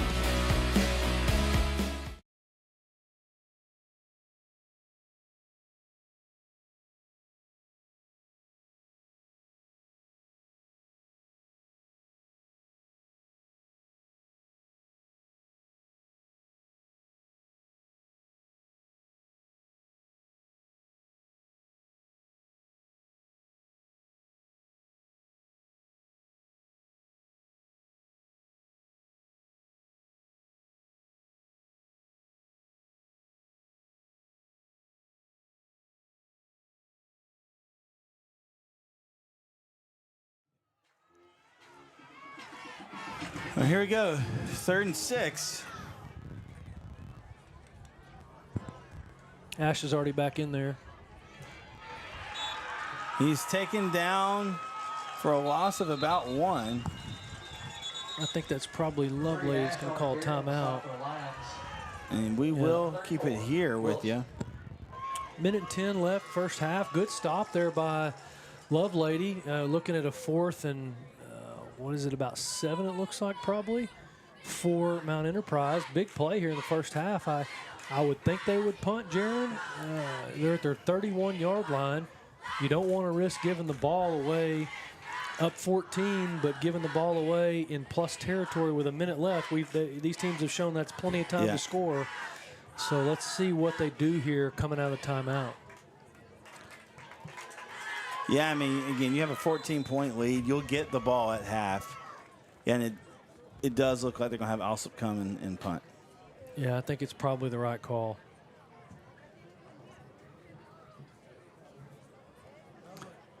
Overton leading Alto 13-3 with 5.5 in the second quarter. Comes the punt. Good punt. Taking in at about the 43. Reverse. Will reverse. Number 12 has it. Still on his feet. He crosses at 30. Forced out of bounds by Alsop. But a good return, but there is a flag. Colton Patrick received the punt, and then along came Isaac Chasen in a reversed the field, had an unbelievable return, a touchdown-saving tackle back there on the backside by Alsop, but let's see what this penalty's all about. Just from looking at it and seeing how Lovelady responded there, I think it's going to be something about like a block in the back type here they deal. come. Yeah, most of the time on those returns, it's obviously on the return team. Yep, that's what it was. And so Mr. KO, the Kyle Owens, tuning in. He's over in Marshall for that the Red Zone game of the week. And so thanks for tuning in, KO. Well, what a big penalty there, Jaron. That ball was going to be inside the 20-yard line with 53 seconds left. Instead, it's all the way back at their own 49. Big-time penalty there, as you said. James getting pursued by Ash, throws it away. Yeah, if I've got Kagan Ash breathing down my neck, I'm gonna throw it away too. Yeah. Colt Patrick was down there, but he was well covered, and he was just like you said, James was just throwing that ball away, getting chased down by Ash. 46 seconds left. 2nd and 10.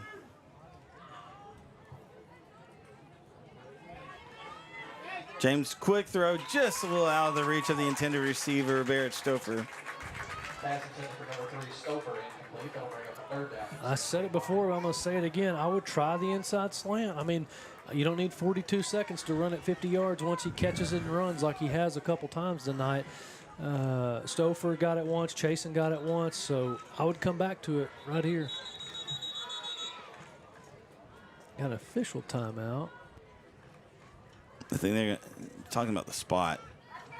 Yeah, I think it's supposed to be because they moved it. 49. Yeah, they moved it a little bit. So we need to get everybody back out there. It's not a timeout for. There we go.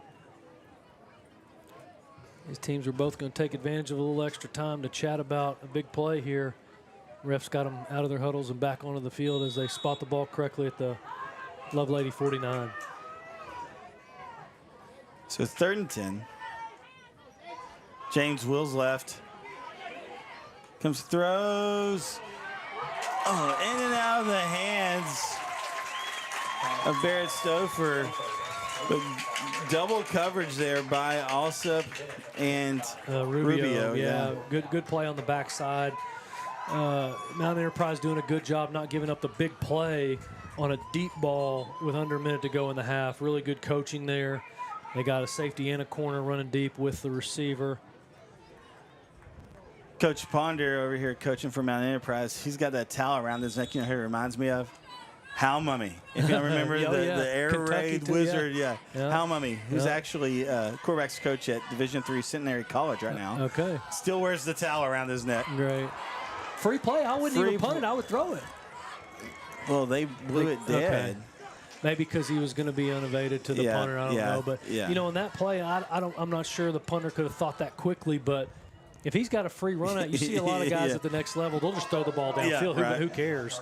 But that would have been a wild play if he would have thrown it to somebody there on the punt after the offside. Dude, that would have been crazy, which wouldn't surprise me in this game. I mean, no, we've it seen fireworks wouldn't surprise me if they already. come back out and go for it on 4th down either, and that's exactly what they're going to do, Jaron. Yeah.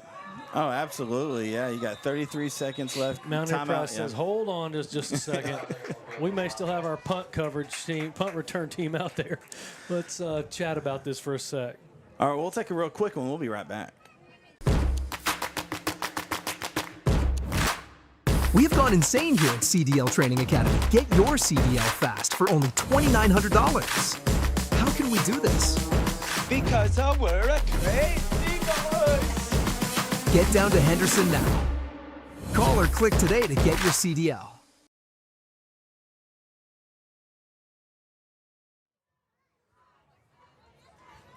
$66 points in the first half, and I still wouldn't bet that we're done, even with 33 seconds left. The ball hit midfield with 33 seconds left on a 4th down, and one of these teams might score again. I don't even know which one it might be. But a really, really exciting first half, 40-26 in favor of Mount Enterprise. A huge 4th down play coming up for Lovelady. And man in motion goes to stack receivers. James throws, hits number 3, and that's what he did. Yeah, he likes to throw it to Stouffer. Stouffer, he does a good job of getting open and runs really good routes, really clean routes, where it seems like every time James knows where he's going to be. Big play there. Well, he came over in motion and ended up stacking with the other receiver, so had a pretty good little look there. Nice design. Yep. James steps back in the top. Pocket collapses. He's going to take it. Slips just shy of the 1st down. Mount Enterprise fans want a holding call as R.J. Roberts was closing in on Cody James there, but they don't get it. You don't get many of those in the final minute or so. Yeah, we're going to let them play. These teams have done a nice job keeping their timeouts. As fast-paced as this game has been, and occasionally might need to call one just to get your guys a rest. They've done a good job keeping those for situations like this where they both might still need them. It looks like Mount Enterprise still has 2 to call. Lovelady with 1. Tyler High in a tight one with Midlothian. Midlothian leads 35-33 with 33 seconds left in the 3rd quarter. It doesn't look like number 26 for Mount Enterprise, Case Piper, is going to come back in the game, at least not for a while. He came out earlier. He doesn't have his helmet. James throws. Stouffer. Oh, I thought, it comes back in, but in and out of his hands, and so that brings it to 14 seconds. Good coverage back there, Jace Webb. He kind of underthrew the ball, maybe on purpose, to see if his receiver, Stouffer, would come back for it, but incomplete there. Leaves us, like you said, 14 seconds left from the 30-yard line. Third down. James throws. Ooh, so leads his receiver a little much, but flag's gonna come out, and I think they're gonna call it. Is that a? I know he didn't signal a PI. It looked like. I would think that's what the call would be. Looked like Corey Freeman might have grabbed his jersey on the way by. Looked like Chasen had a step. But he didn't signal. It looked like he signaled a defensive holding. Let's see. Well, let's see what the official call is. It's gonna be a difference in a 5-yard or a 15-yard penalty. Come back this way, like maybe holding. Yep. It's an automatic first down, though. Yeah. Yeah, defensive holding. Better than the PI, but it is a first down for the Wildcats. Yeah, only 9 seconds to work with here from the 20-yard line. So, and actually they used their last timeout there earlier. The scoreboard now says 0. So 9 seconds, no timeouts from the 20. James throws, hits this guy, touchdown! What a huge play by Lovelady to end the half. Chasen breaks open. There's only 4 seconds left. You don't know if he's going to get to the end zone or not, and he's able to drag the defender in for the touchdown. What an exciting play as we turn down to 4 seconds left in the first half. If they get this 2-point conversion, it's going to be a 6-point game going, more than likely going into the half. Incredible. It seems like a second ago it was 20. They're kicking it, actually. They are? Oh, okay. So they're going to try to keep it within a touchdown. As it's 40-32 now, this will keep it within 7. Kick is up. No good. No Wide good. right. So first score extra point attempt we've seen all night. So score will remain 40-32. And we're going to keep it here with just 4 seconds left in the half. And so, Chris, what's kind of your summary? Obviously, from both teams, exciting game, high-powered offenses. We knew that coming in. What's your thoughts on the first half so far? I'm finally comfortable saying I don't know if there will be another score before half with 4 seconds left at 40-32 with these little pooch kickoffs we've gotten all night. But, man, what an exciting game, Jaron. Both teams high-powered. Both teams, they both have proven, I talked about earlier how you don't want to get too far behind when both teams are high-powered, but when you're one of them, you have the chance to come back even from a 20-point deficit. So they've closed it to within 1 score. What an exciting game. 4 seconds left. We'll probably just have a quick kick and maybe a down. And maybe they hand it off to Ash and he houses it. I don't know, but nothing would surprise me at this point. Well, I mean, this game, it's as promised, right? Like, I mean, we're obviously getting just an entertaining, and again, and I love it because, again, 2A Division II, right? The smallest division before 6-man, but we're seeing some high-quality football here, and I love it. A lot of fun. Here comes the kick from right to left. In the middle of the field. Ooh, a little fake on it. That was Alsup. But he's brought down as time will go to 0. And so at the half, the Mount Enterprise Wildcats lead the Lovelady Lions by a score of 40-32. And this has been an exciting one, absolutely. So we're going to take a break, and then we will broadcast the halftime performances. There's a lot going on at halftime from what I understand. So, again, for Jaron Peoples, Chris Phillips here, we'll be right back for the halftime performances here at Jack Webb Field here, or John Webb Stadium, rather, here in Mountain Enterprise. We'll be right back.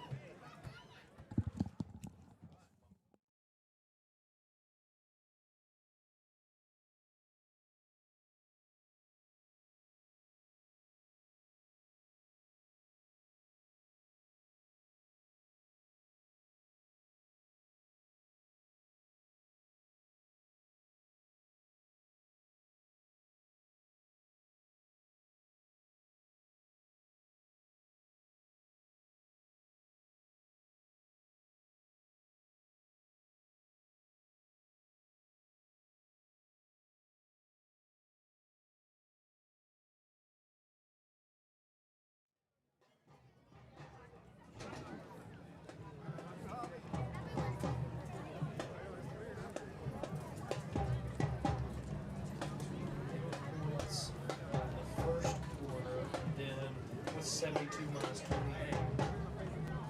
30, 44. Yeah. Second quarter.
about another big round of applause for the Lovelady High School Band?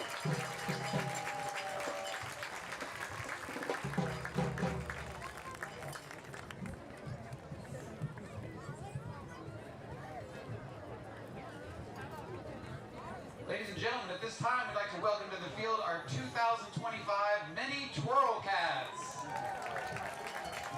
This afternoon, our Wildcat Twirlers hosted a clinic for young aspiring twirlers from ages 4 to 11. At this clinic, these future twirlers learned a routine which they will be performing for you now.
Give a round of applause for our 2025 Mini Twirl Cats. The Wildcat Twirlers are under the direction of Mrs. Jordan Jenkins and Mrs. Katie Royce.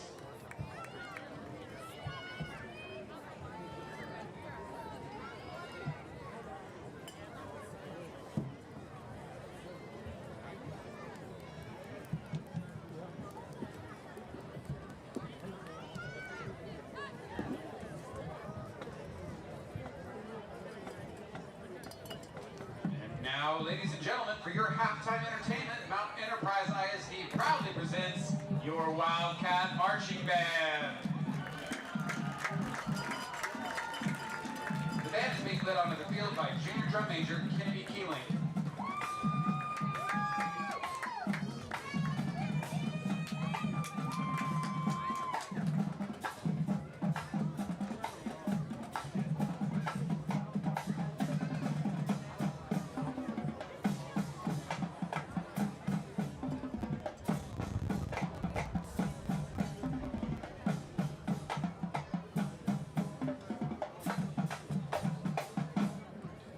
The band directors choose a band member of the week. This award goes to a student who goes above and beyond for the band programming, showing outstanding pride and dedication. The band member of the week is freshman Micah Wright.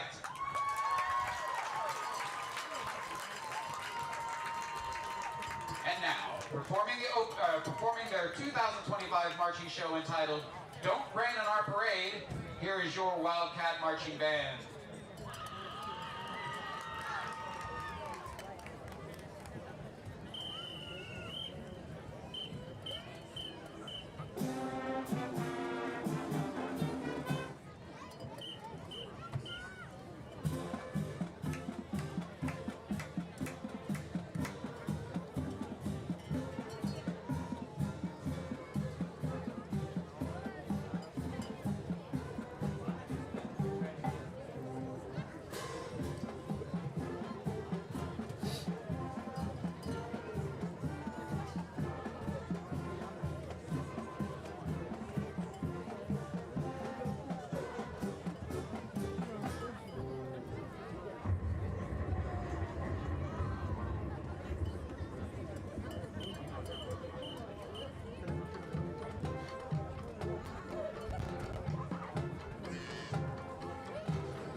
the Wildcat Band. Thank you, and go Cats.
All right, welcome back, folks. Getting ready for this second half of what has been an exciting matchup.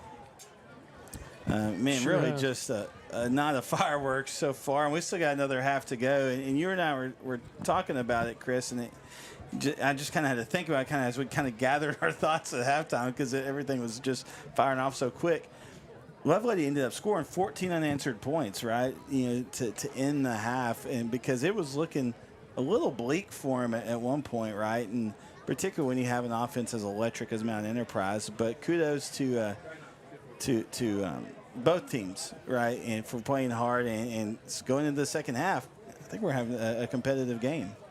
Yeah, 40-18 is what we were looking at, just with a few minutes left in the half, and it looked like at that point Mount Enterprise was in control of the game. But I've talked about it throughout the first half. If you're explosive enough, you can get back into a football game pretty quick, and that's what they did with a couple late touchdowns. That big one with 4 seconds left in the half. We're going to look back at some point during this second half and talk about what a huge touchdown that was to close the half out. Also wanted to bring up, someone mentioned on the chat, just kudos to the halftime performers, the band, cheering, and stuff like that. I was a band kid growing up, and so especially this time in October, you've got competition a lot of times on Saturday. So you do come out here, do this on Friday, and come out on Saturday. So kudos to all the spirit groups that sacrifice and work hard as well to keep the spirit up. And again, this is just an awesome atmosphere. You and I, ran to the restroom at half, and it was just crazy to walk through. There were people everywhere. People everywhere. So exciting. Here comes Lovelady here for this second half.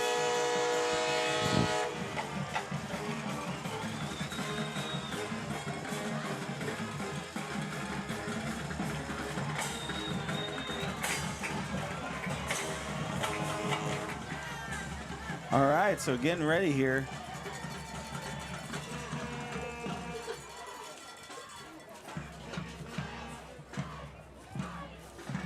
So Mount Enterprise will start with the ball. Yeah, which I think is big too. They can set the tone to start the second half here with a big drive. So let's see what they do here to get started.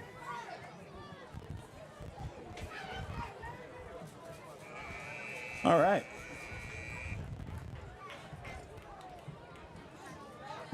It's okay.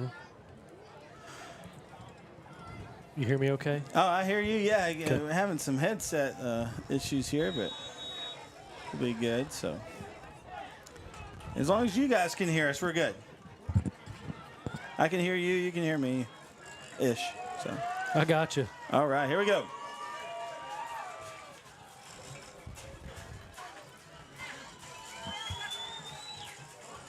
Here comes the kick. Big kick. Fair caught at about the 22-yard line, and that's where Mount Enterprise will start with the ball. It looked like he might have had a little bit of space to go there on the kickoff. He called a fair catch really early. That's number 5, yeah. Corey Freeman back there.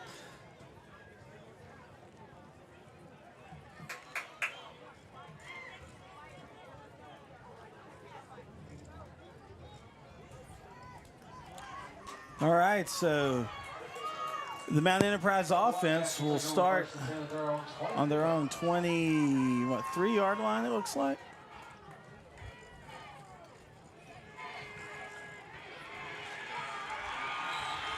Wow, and that play is snuffed out by the Lovelady defensive front. Yeah, good play by the Lions there. That's one thing they weren't able to do real successfully in the first half is stop him there at the first contact. Ash was able to break loose a lot in the first half. Bennett in the gun, got Ash back with him.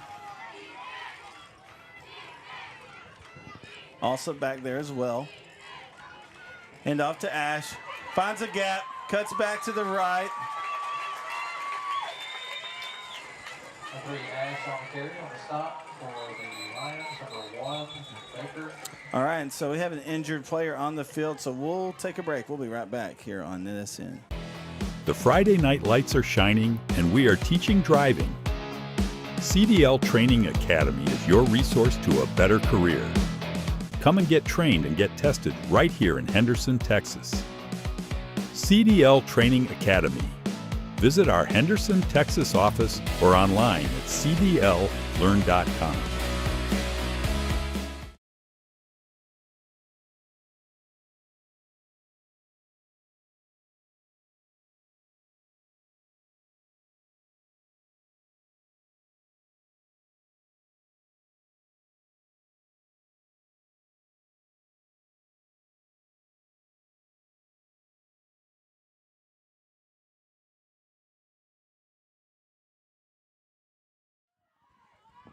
All right, welcome back.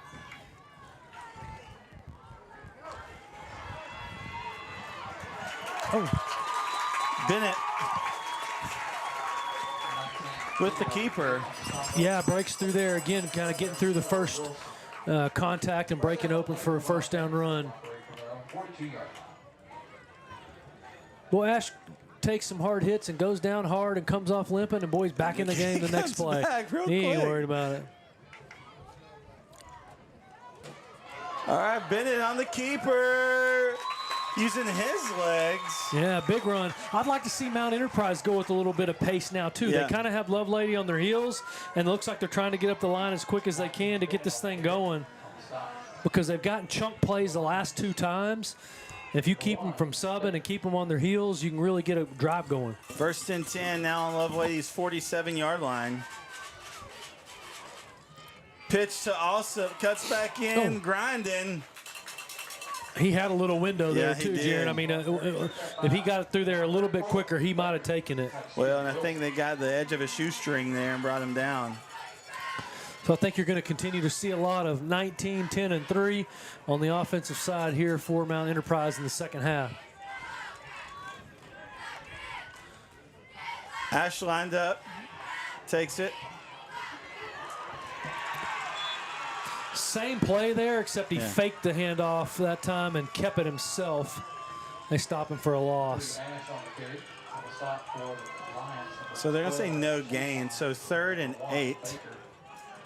Well, I guess it was a loss of 1 because there was. He got up slow again. He's going to set out wide to the right here.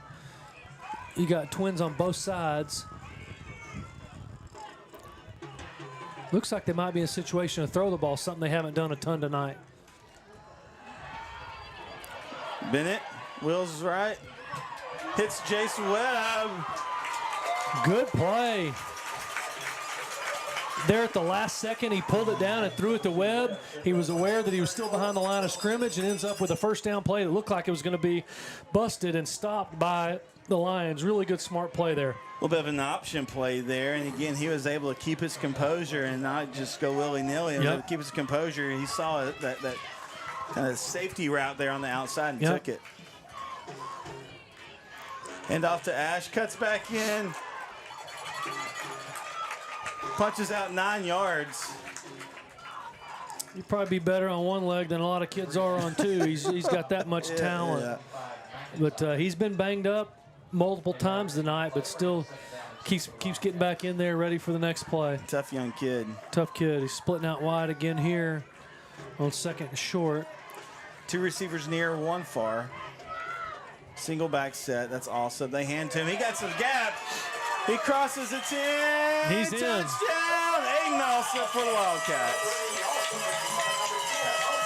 That was well designed. They Very opened good things play. up a little bit. And that blocking scheme, that blocking pattern was really good. That line did a great job. And they opened that B gap there. Looks like just like enough for a train to walk through it. And it looked like he just walked into the end zone, Jaron. I mean, a really well-designed play, like you said. They'll go for 2 again. Ash has it. Gets space on the outside. The 2-point is good for the Wildcats. And so with 8:29 left in the third quarter of play, the Wildcats lead the Lovelady Lions by a score 48-32. We'll be right back here on NETSN. Your vehicle is one of the biggest investments you'll make, and at Fairway Ford, we're committed to keeping you on the road.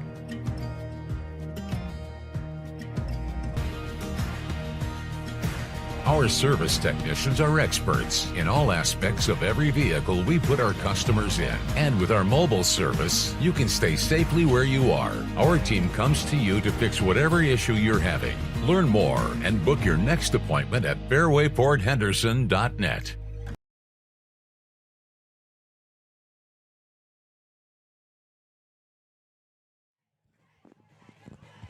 All right. Welcome back, folks.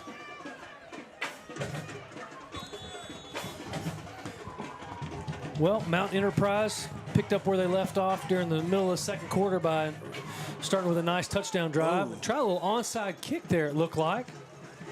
Yeah, I still think it came off his foot a little funny. Yeah. And, so good field position for Lovelady. Yeah, Barrett Stouffer's got. I'm not sure I understand or what the game plan is behind the short kicks by Mount Enterprise. They haven't kicked a ball after a score past 20 yards down the field, I would say, all night long. I'm not sure what that's about. I don't know if they fear one of those guys back there running it back, but they just haven't kicked it deep all night, which has resulted in Lovelady having pretty good field position all night. Well, though, I mean, obviously you scout, right? And so, I'd say, like you said, possibly some guys in the return game for Lovelady that they really don't want to give a lot of open field to.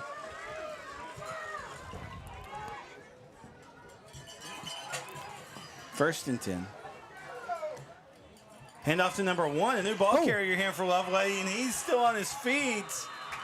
EJ Baker, the sophomore, and welcome to the party. Welcome to the game, EJ. He hit that hole fast. Might want to consider giving the ball to number 1 a couple more times this half because he got through there in a heartbeat.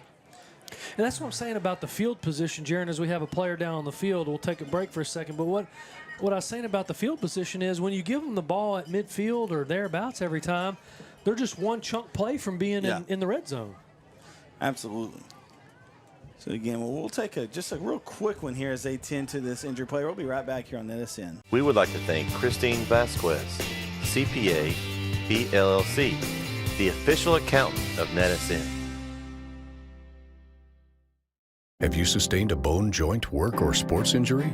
Problems with mobility or movement? Suffer with pain? Contact Azalea Orthopedics. Our specialists serve patients across East Texas. For proven, trusted medical care, you have a choice. Demand Azalea.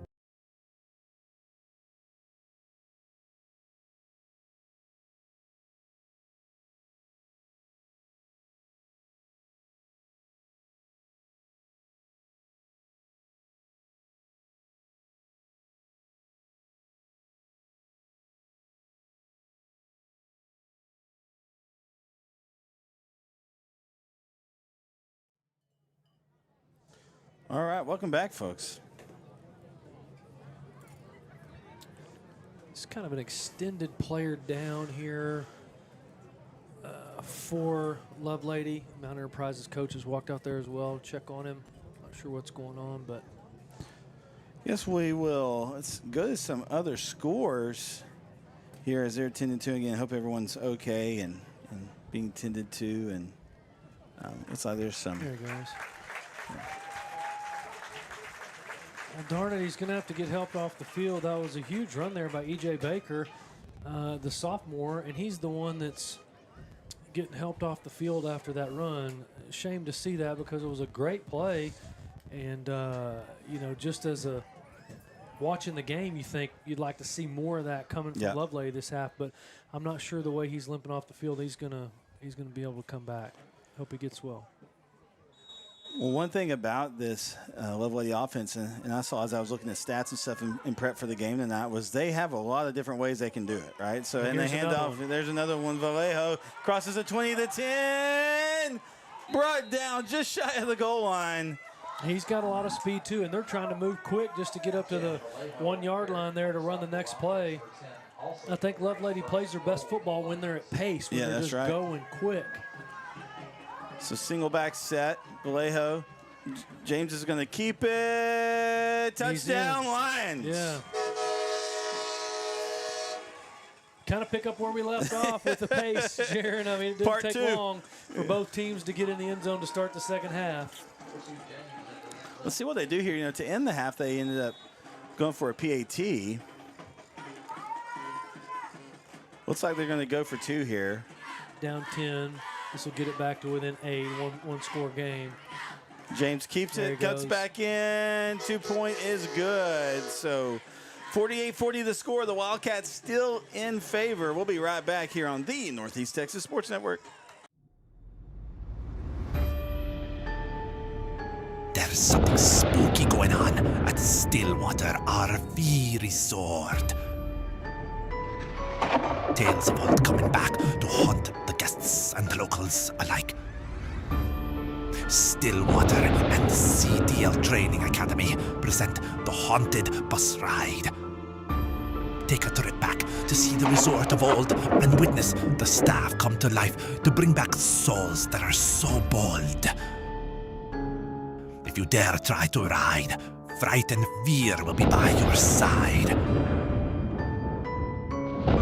For a mere $5, test your luck in hopes you don't get stuck. For 2 weekends only, come to Stillwater RV Resort if you dare.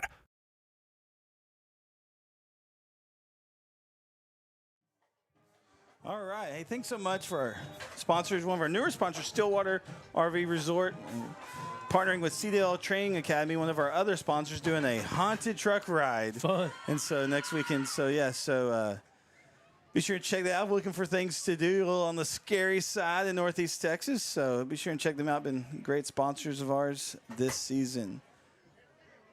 It's taking in a little squib kick.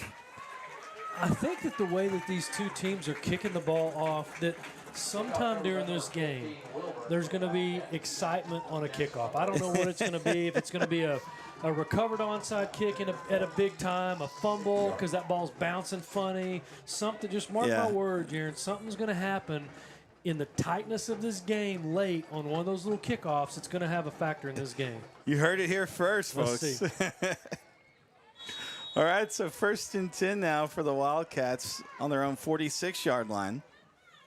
We appreciate you guys spending some of your time with us on a Friday night. Looks like there's a lot of people tuned in, and y'all are watching a great football game. 48-40 here, Mount Enterprise, midway through the 3rd quarter.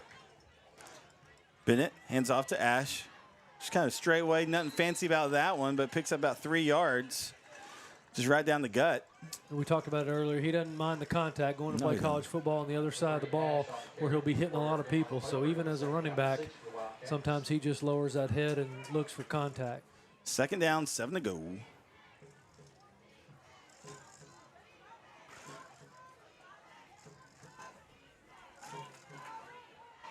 Ooh, you got nobody home right here. It looks like he's lined up off sides. Oh, good call. Ash Good still block. on his feet. Great block. Crosses Huge the block. 20, the 10. Kagan Yeah, Ash you for called 6. it, Jaron. There was nobody over here. It was wide open.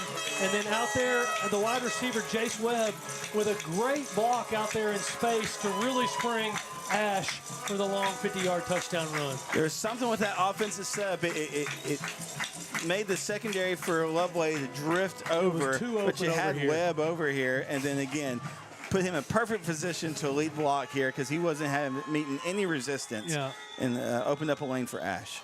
And Ash is not even on the field on the two-point conversion. He comes back limping. I mean, he's had a physical game. He's come up limping a few times, and he's making his way back to the sideline now as they line up for the two-point conversion. Got number 5 back there, Corey Freeman, as Alsop lines him up back there. Snap to Bennett. Oh, got it clogged up in there that time. They closed it up, so that two-point conversion is no good, but the Mount Enterprise Wildcats still on top. They lead 54-40. We'll be right back here on NETSN. This is where legends rise and moments are made. They're still on his feet. Come on, let's still on his feet. From the buzzer beaters to the game winners, we bring you the action. Raw, real, relentless. We cover every angle, every story. From the streets to the stadiums, We're going all the way. your favorite athletes, your teams, Ford breaks the tackle. Oh my gosh. your passion, all in one place. New games, live shows. Here he goes. He's got some blockers. This is the future of sports media. There he goes. Picked up into the secondary. This isn't just a network. This is a movement. Ooh, oh, he ran over the defender. Welcome to NETSN Game On.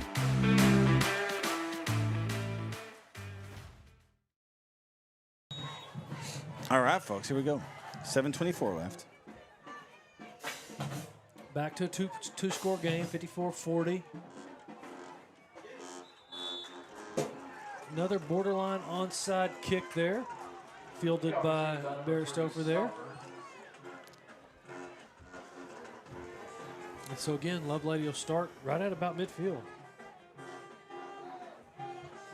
You got high-powered offenses with only half a field to deal with, and that's going to wind up with 94 points early in the third quarter. Overton leads Alto by a score of 26-3. Frankston up on Carlisle 32-7. White House tied with Hallsville 6-0, and then Tatum trails Atlanta 14-7. All right, 1st and 10. James on the great fake, sells it again. Gets enough for the first down, and so he's still churning and burning. Still no whistle. There it comes. These officials have let these plays go on further than I've seen all season.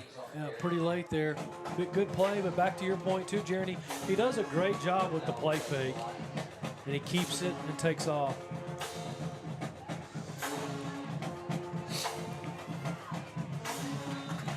He does hand that one off that time. And it is inside the lay home. Closed up quick.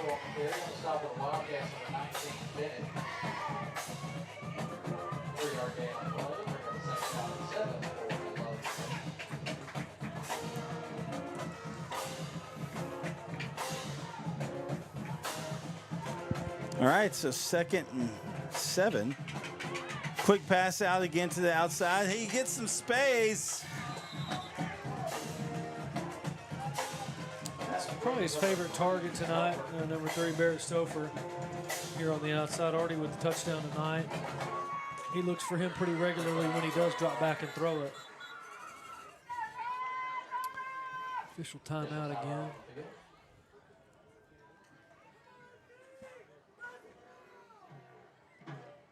There's something tangled up. Yeah, I don't know if that was his, tape or something. Oh, okay.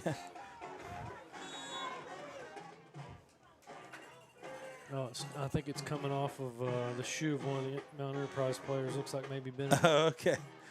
He's still wrapped up in it.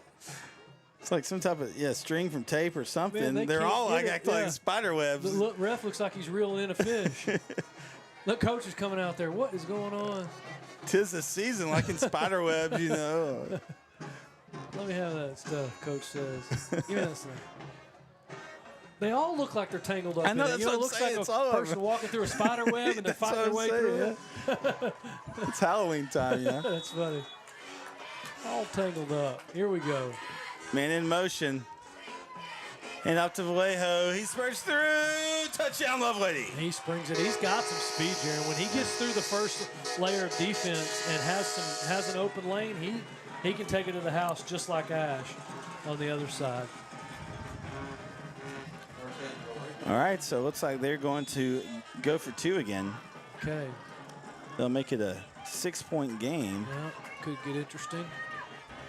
Keeper for James, flag on the play. He goes down. Let's see what it is. I couldn't tell if there was some motion possibly. Couldn't tell if everybody was set on the offensive side. Let's see what the penalty is. If it's on the offense, obviously it'll be declined. It'll be a stop, but we're chatting about it there. Inside the 5-yard line, 3 officials talking about the penalty. See if they can come. Oh, here comes another one. We're going to have a complete full-on conference. And that's it. I've seen more official conferences and conferences this season than I think almost in 12 years of doing this. It's been crazy. I wonder what he initially threw the flag about or what he has a second thought about, because clearly they're discussing whether there should be a penalty on the play. And it's taken them a second to go over it all. They may be tangled up in a web down there. I don't know. Trying to get each other out. Again, thanks so much. If you haven't yet, give the video a like. All you got to do is push that thumbs up there and share it. And, of course, subscribe so you'll be alerted when we do any of our broadcasts. We'll be broadcasting Mount Enterprise at Overton next week. So you want to catch that game. Official jogging back this way to have a word with Mount Enterprise coach. And both teams appear to be coming off the field.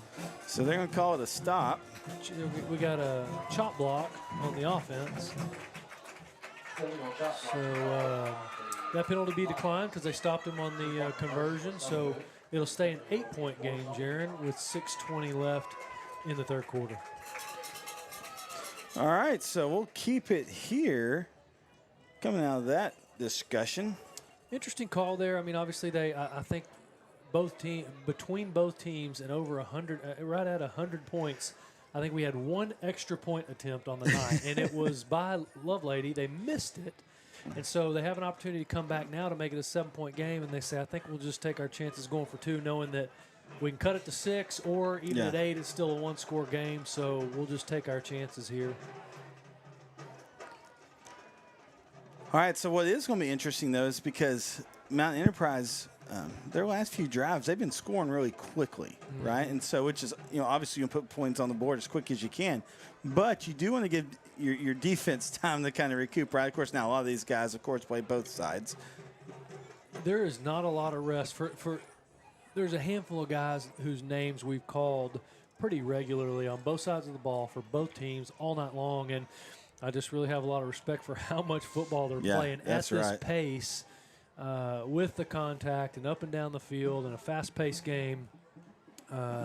And like one of our viewers talked about, some of them be getting up in the morning to go help out with youth football. I mean, that's a lot of effort being given by these kids and a lot of commitment to their programs. All right, so I think are we normally kicking from the 25? I think they might have backed him up because that penalty. That penalty, I just thought they declined it because they stopped them. They might just assess. Look further back. Now that's the longest kickoff we've seen all night. It's brought in at the 25. Oh, Alsup. They get his shoes, man. There's players flying everywhere. Yeah, he got corralled there at about the 32, but he was not going to go down without a fight. But I could tell, too, like, they were slightly reluctant to kick it back there. When you got number 3 and number 10 in blue back there, Yeah. Oh, yeah. I can see why you wouldn't want to kick it deep. But, again, you're really wanting to lengthen that field, right? Yeah, and they did a good job of that. I mean, they got it. Looks like we're going to start at about the 34-yard line. Mount Enterprise is here with 6 minutes and 10 seconds left in the third quarter, up 8 against Lovelady. So 1st and 10. Ball on the 35. Hand off to Ash. Cuts back right. Cuts back in. He crosses the 50. Goes out of bounds at the 40-yard line of Lovelady. Just like that, another 25-yard run like it's nothing. Bulldozer. I mean, one play from their 35 to the Lovelady 40. It's lined out right now. 1 receiver far, 2 on the near here. Bennett calls for it. Gives it to the number 2 punch. Allsup gets a yard. Short gain. You know, I've been impressed with Ash, too. Just the way he busts off these big plays, and then he just gives the ball to the official and heads back to the huddle, heads back to the line of scrimmage. It's not flashy. It's not cocky. But it's hugely confident and athletic, and I really like his style of play. Well, I had someone tell me when I was there at halftime, he's come back up, he said, he's a great football player, but an even better young man. Yeah, and we were seeing that displayed here. Bennett dumps it. Oh, man. I'm impressed with Josh Bennett. Now, again, he's a senior, so he's been playing for a while. Well, actually, I think he's a junior. Yeah, he's a junior. Man, he's got composure. He's not letting anything just get out of his reach, right? He's done that multiple times tonight where it looks like he's going to have to tuck it under pressure and run. And at the last second before he gets to the line of scrimmage, he finds somebody open and dumps it to him. And he almost had he did have Allsup there, and it could have sprung for a big play, but he just didn't quite have the time to get the ball all the way there. And continually surveying the field, right? Yep. Oh, shoot. Whoa, they're going to not blow it dead. They need to. There they go. A lot of confusion on both sides of the ball there. There was movement before the snap. Some people kept going, some people didn't, and a late whistle. But finally the official comes in, calls it dead, and calls a false start on Mount Enterprise. Well, we saw this at the first half. These officials aren't blowing the play dead at false starts quickly, if at all. Yeah. They're letting it kind of run. Which is a dead ball penalty, and you want to see it go ahead and called stop so nobody gets hurt, because half the people are playing. The offensive line stops block, and the defender comes in and smokes your quarterback. You don't want that to happen. So 3rd and long here for the Wildcats. They haven't been in this situation a ton tonight, Jaron. Let's see what they do. Bennett wills right. He's taken down. There's a flag on the play, but the 2 guys leading the action, number 55, John Golich, and number 34, Lane Wilson. Now, typically, when the flag comes in like that, there's something in the area of unsportsmanlike, but we'll see. Let's see what happened there. They had a beeline on him early and chased him down. But he looks like he's going across the top to Lovelady head coach. Could be hold. Which normally means it's probably, what do y'all want to do? Because the penalty looks like it might be against Mount Enterprise, unless he's explaining to him what his guy did wrong. Let's see. Here comes the white hat. Everybody seems to be backing up towards Mount Enterprise. Hold against Mount Enterprise, and that is declined, so that will bring up a 4th down and long, so the punt team will come out. I'm not sure. Was he tackled this far back? I guess he was. Yeah, he was. Yeah, okay. He was. So it looks like it's going to be 4th and a long way from their own 49, so obviously they're going to have to punt. 4th and about 20. Also back to punt. A high, straight up punt. Didn't go very far. Oh, and took a bad hop. He punted it and downed it himself. The net on that punt's probably only about 6 or 7 yards, Jaron. So Lovelady excited about that. Will come out with good field position again. Only down 1 score. Closest they've been to being able to tie this game in a long, long time.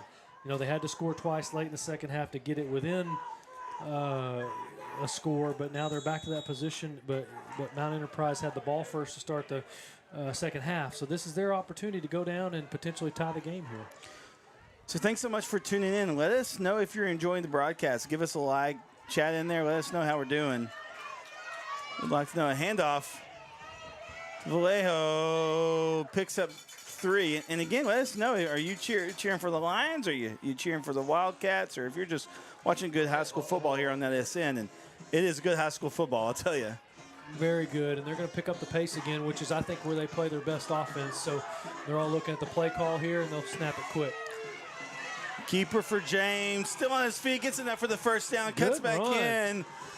Wow. Really athletic move. He was jumping and cutting and bobbing and weaving. Runs all the way down to the 30-yard line. Really, really good play. He's got great vision. We've talked about it a few times tonight. He's athletic. He sees the field well. He's great at that ball fake and taking it himself downfield. So here come the Lions. Ball on the 29. Here's another good football player. Vallejo gets it. Ball's out. I think Lovelady got it, but let's see. I thought Vallejo got it back, but everybody from Mount Enterprise is saying that they fell on it. That's a couple times that ball has just flown out tonight on fumbles. Well, the Mount Enterprise fans are confident they've got it, but well, they're up from the pile, and we still have no hadn't got a signal. I mean, somebody had the ball when they came out of there, right? Who was it? The ref has it now, and they're talking about who recovered the fumble. Mount Enterprise ball. I'm not sure why it took so long, Jaron. Somebody had to have come out of there with the ball. They still look a little confused because they talk to each other. Yeah, Coach Kiroff's like, whoa, whoa, whoa, whoa, explanation, please. That's probably what I would be doing as well. Yeah. What happened? Why did it take so long? But anyway, that ball has flown out a few times tonight on the turf. And here Lovelady was with their chance to go down and tie the game. And it's Mount Enterprise's defense that makes the big play with a turnover and taking over on downs here. Coach Kierhoff's not yet okay with the explanation. He's still got the head official over there wanting an explanation about what happened there and why it was deemed to be Mount Enterprise football. I didn't see who came out of the pile with the football. By the time they had all gotten up, the ref had the ball, and they still hadn't told us whose football it was. It still wasn't clear, at least to us, and I don't know, to the official, but just because of how they had to discuss it. Yeah, it's going to be first down Mount Enterprise at their own 32, though. Here we go. Ash. Brought down. Pickup of about a yard. Ash on the carry on the stop for the Lions, number 34. Wilson. 1 yard gain on the play, brings up a second down and 9. You can tell they're really aiming low just to keep his legs from moving, right? I mean, because as his legs move, he progresses forward, and so they're trying to keep those legs from moving. Ash back to pass, throws. Ooh. Two officials back there, no flag. Allsup's got his hands in the air. Chasen was back there in coverage. I think that was Chasen. And that's number 9, C.J. Wiley, that was back in coverage, but no flag. Man, I don't know, dude. The Mount Enterprise fans would have you thinking there was certainly a pass interference on the backside there. I mean, cool play. Yeah, cool play. The defender was behind the receiver. I don't know. And it can get hard with those calls, right? Ash, direct snap to him. Keeps it. Crosses the 40, the 50. He said, we'll just do it on the ground. Yeah, forget it. Walks the dog. Touchdown, Wildcats. 67-yard touchdown run. He's got to have dang near 300 yards rushing tonight. Golly. They had a play that they're frustrated they didn't get a call on a deep pass that he threw. And the next play, they just say, here, take this to the house, please, and fix that. And he did. Let's settle it here, right? And so they put 6 more on the board. That's going to be his 3rd touchdown of the night to go along with 4 two-point conversions. As they hit 60 points, does Mount Enterprise with 3 minutes left to go in the third quarter. So up 14 and looking for more as they go for 2 here to make it a 16-point, 2-score game. Webb and Ash lined out right here. Snap to Bennett. He's trying to find a seam. He cuts back in, flag on the play. He gets it. He does get there. But I think it's going to come back.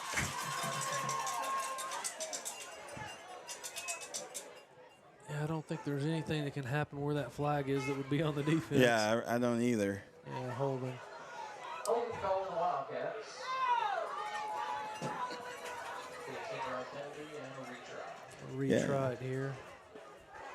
This is going to be a full-on football play from here. I mean, what's it going to be? Yeah, right, yeah. What is it, be the 13-yard line, I guess? After a holding call, we'll go further back than that. Yeah, 13. Yeah, the ball's going to be on 13. Again, this going for 2 here. But from the 13-yard line, Yeah. don't see that every day. Bennett back. I'm just going to Throws. throw it to my best player and give him a chance. Is behind him, and so incomplete. So the 2-point conversion fails, but they lead by 14. Score 60 for the Wildcats, 46 for the Lions. We'll be right back here on NETSN.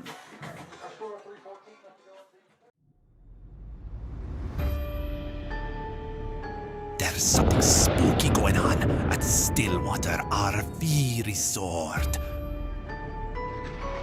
Tales of old coming back to haunt the guests and locals alike. Stillwater and CDL Training Academy present the Haunted Bus Ride.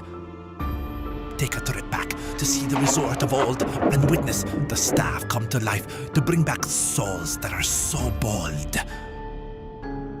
If you dare try to ride, fright and fear will be by your side. For a mere $5, test your luck in hopes you don't get stuck. For 2 weekends only, come to Stillwater RV Resort if you dare. Welcome back, Jaron Peoples. Chris Phillips with the Northeast Texas Sports Network, also known as NETSN, bringing you some fun action here on the Friday night here at John Webb Stadium in Mount Enterprise. Short kick. I don't think it's going to go to the 10. I don't know if he can advance it or not, but yeah, they were cramp. They were waiting to see if that ball would go 10 yards, man. Enterprise just hovered around and never got there. One of the players went down, looked like he grabbed Cramp. Time of the year that you don't see those as much. But and speaking of just being a good kid and a leader, first guy over there standing over his teammate down, number 3 in blue. Stretching them out. And, you know, it doesn't take long to watch this Mount Enterprise team and figure out how Ash has become gotten inside the top 10 in Texas high school football history in rushing. Every time he touches the ball and gets past initial contact, he has a chance to take it to the house. Yeah. Multiple touchdowns tonight of probably 60-plus yards, I would think. And really just a joy to watch. And a fun football game all around. Bunch of good athletes on both sides of the field. And obviously the scoring is not done yet. Well, and that's something I wanted to highlight, too, is that obviously – this team,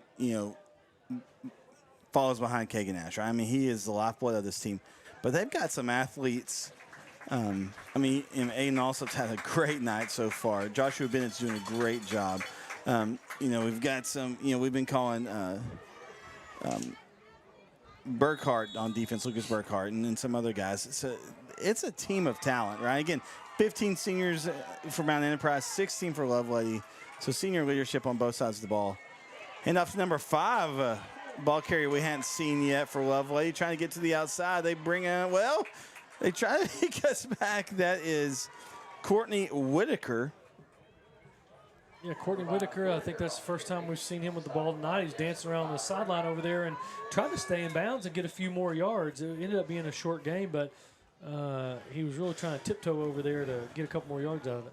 Now, if I remember right, when I did a Lovelady game last year, I think I remember Whitaker having a really good game. James throws Stuffer. The outside stiff arm. He's taken down. Another just cramp. shy of the first down. Yeah. Another cramp down there, it looks like, for Jace Webb. Called his name a few times on both sides of the ball. Yeah, he's another tonight. one, yeah. So 3rd and 1. Hand off to Whitaker, still on his feet. He cuts back.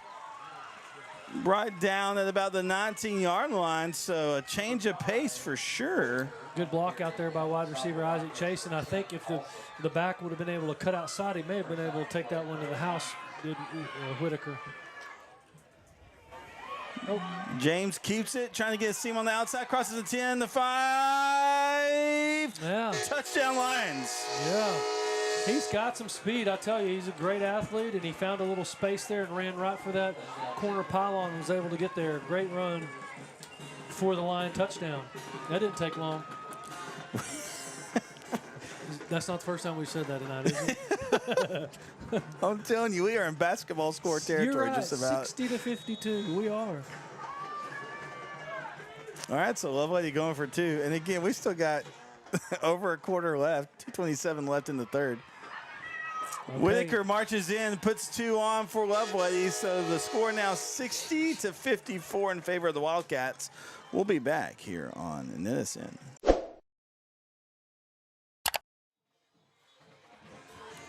Man, what a fun atmosphere here at John Webb Stadium, Chris. This has been, again, we keep talking about it because it's been as advertised. I mean, it's been a great game from both sides, both schools, both teams, both communities representing well. It's been a fun one. A lot of fun. Great to see the whole community come together, as we talked about earlier, back to at the top when we first started, seeing all the little kids out here who love Mount Enterprise football as well, and they're getting involved from a young age. It's cool to see. Squibb onside kick. Yeah. Lovelady might have got it.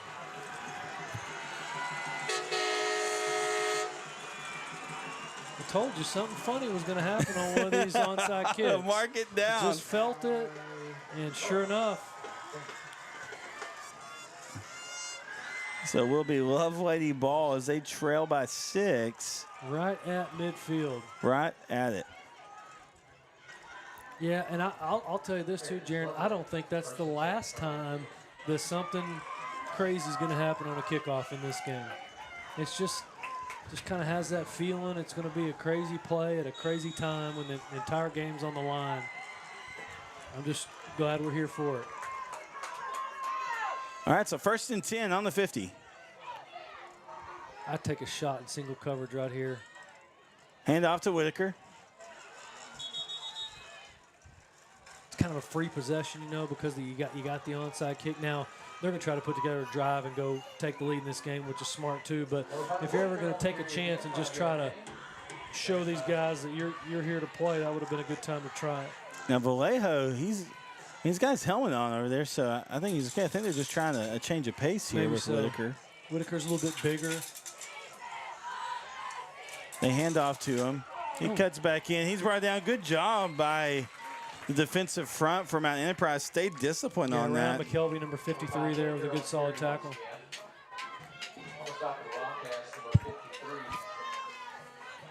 They find themselves in 3rd down. 3rd and 4 to go.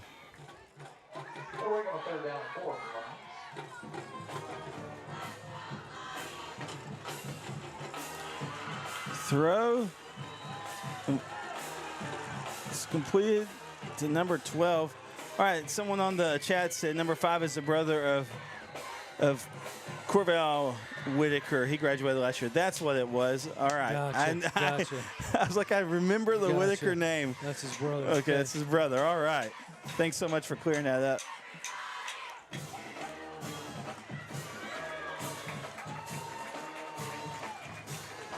It just seems like from this point forward, Jaron, as we come down to about a minute left in the 3rd quarter, that every possession's important. I don't think you can afford to punt. I don't think you can afford to turn the ball over. I don't think you can afford to give an onside kick up. I mean, you're going to need to possess the ball on the kickoff and score a touchdown on that drive to have a chance. Well, whichever defense can really bear down, right? Yep. And just James escapes pressure. Just amazing athleticism there on that play, because if you saw that come together, 56, Antonio Hernandez had him behind the line of scrimmage. Yeah. He made one athletic move and was able to get a first down on the play. And this is the point of the game where defenses do get tired, right? I mean, obviously, and sure. And to that point, it wouldn't surprise me if Lovelady just kept the pace up. That's where they've been their best all night. hand off to Whitaker up the gut. Gets 3, maybe 4. I can't remember who fumbled that last possession for Lovelady, but as long as they'll take care of the football, and this is true for both teams. Neither one can afford a turnover. But to your point, if one of the defenses makes a huge play, it's going to be big in this game. And brought down is Cortavius. Yeah, again, I remember now. Again, I did a Lovelady Overton game last year, and remember just being really impressed with the ball carrier there. So thanks so much for helping us out in the chat. We got down to 1 second left in the third quarter. There's injury on the field. Again, stretching it out, and so we'll keep it here. But again, man, as we were kind of saying, I really do think it's whichever defense can really bear down here, right, and just tighten up, because both of these offenses are so electric, right, and can put points on the board. Obviously, we're at a combined 114 points, right, and so whichever defense in this final stretch here can really bear down and even create a turnover, negative plays, that type of thing, right? Right. And they went ahead and ran the clock now that they got the injured player off the field. That will take us to the end of the third quarter here, James. All right, well, we'll take a break, come back for the final quarter of this matchup. That's been a fun one. We'll be right back here on NETSN. The Friday night lights are shining, and we are teaching driving. CDL Training Academy is your resource to a better career. Come and get trained and get tested right here in Henderson, Texas. CDL Training Academy. Visit our Henderson, Texas office or online at cdllearn.com.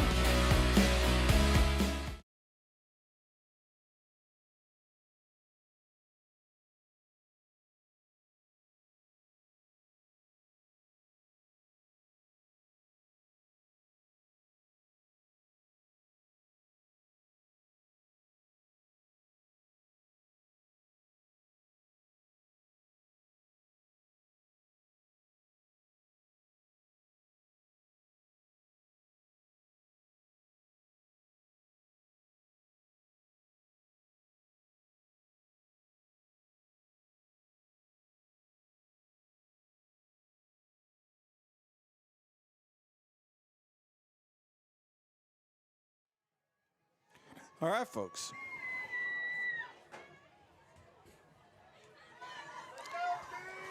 So 3rd and 2.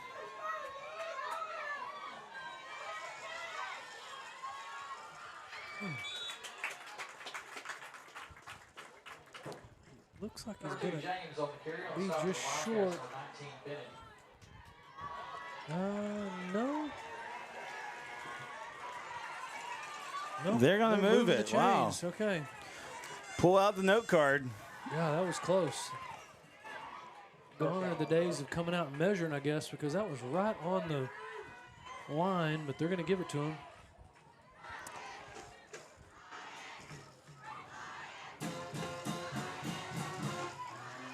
Handoff.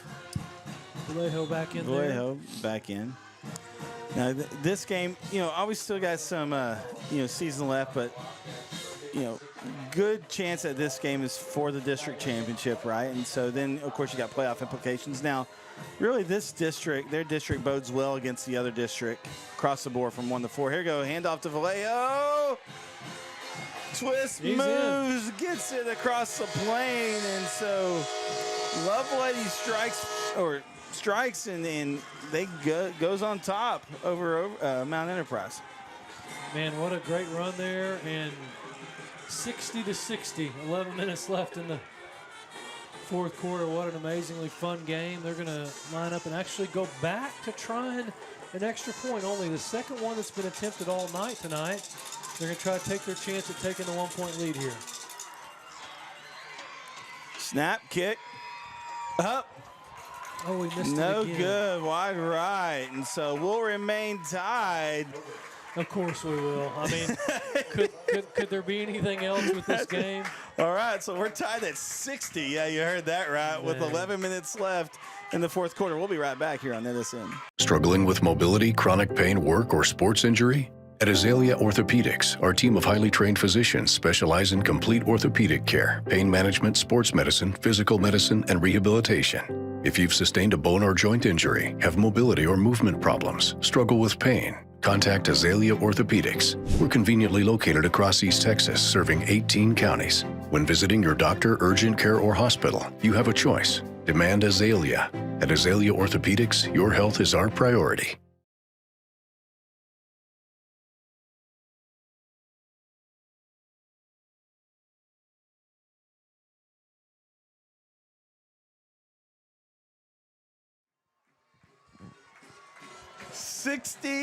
to 60, Chris. Yeah. We talked in the beginning and we texted earlier this week about, how many points might be scored in this game, and it's playing out the way we thought it might. It's a 60-60 game with 11 minutes left. Wow. And again, not just the score, but just the excitement of the game has lived up to it, right? And again, our viewership has been one of our best viewerships in all of our games all season. We're at 532 viewers right now. It's crazy. And I think that just bodes to these two programs, 2A Division II ball, mind you, okay? And just the intensity and the support and the just excitement around these two programs. And this has been a fun night. Both sets of stands are packed. We're looking across the way at the Lovelady side. It's packed. We got 11 minutes left. No, he touched it too early. Onside kick. Yeah, I think he touched it too early. No flag. Oh, there he goes. There he goes. This guy over here is like, he's like, no one else is. I'll throw it. Yeah.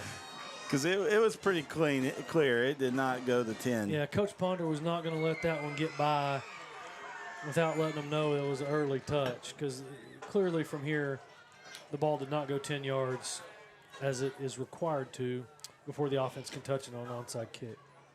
So should be Mount Enterprise ball near midfield. Yeah, so good field position for Mount Enterprise.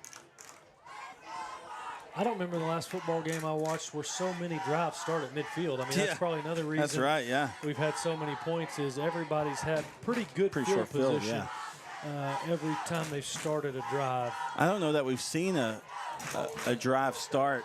Well, there's been one drive where Mount Enterprise started deep in their own territory because of a kind of a defensive stand there, but that was it. They're going to start in Lion territory here at the 49.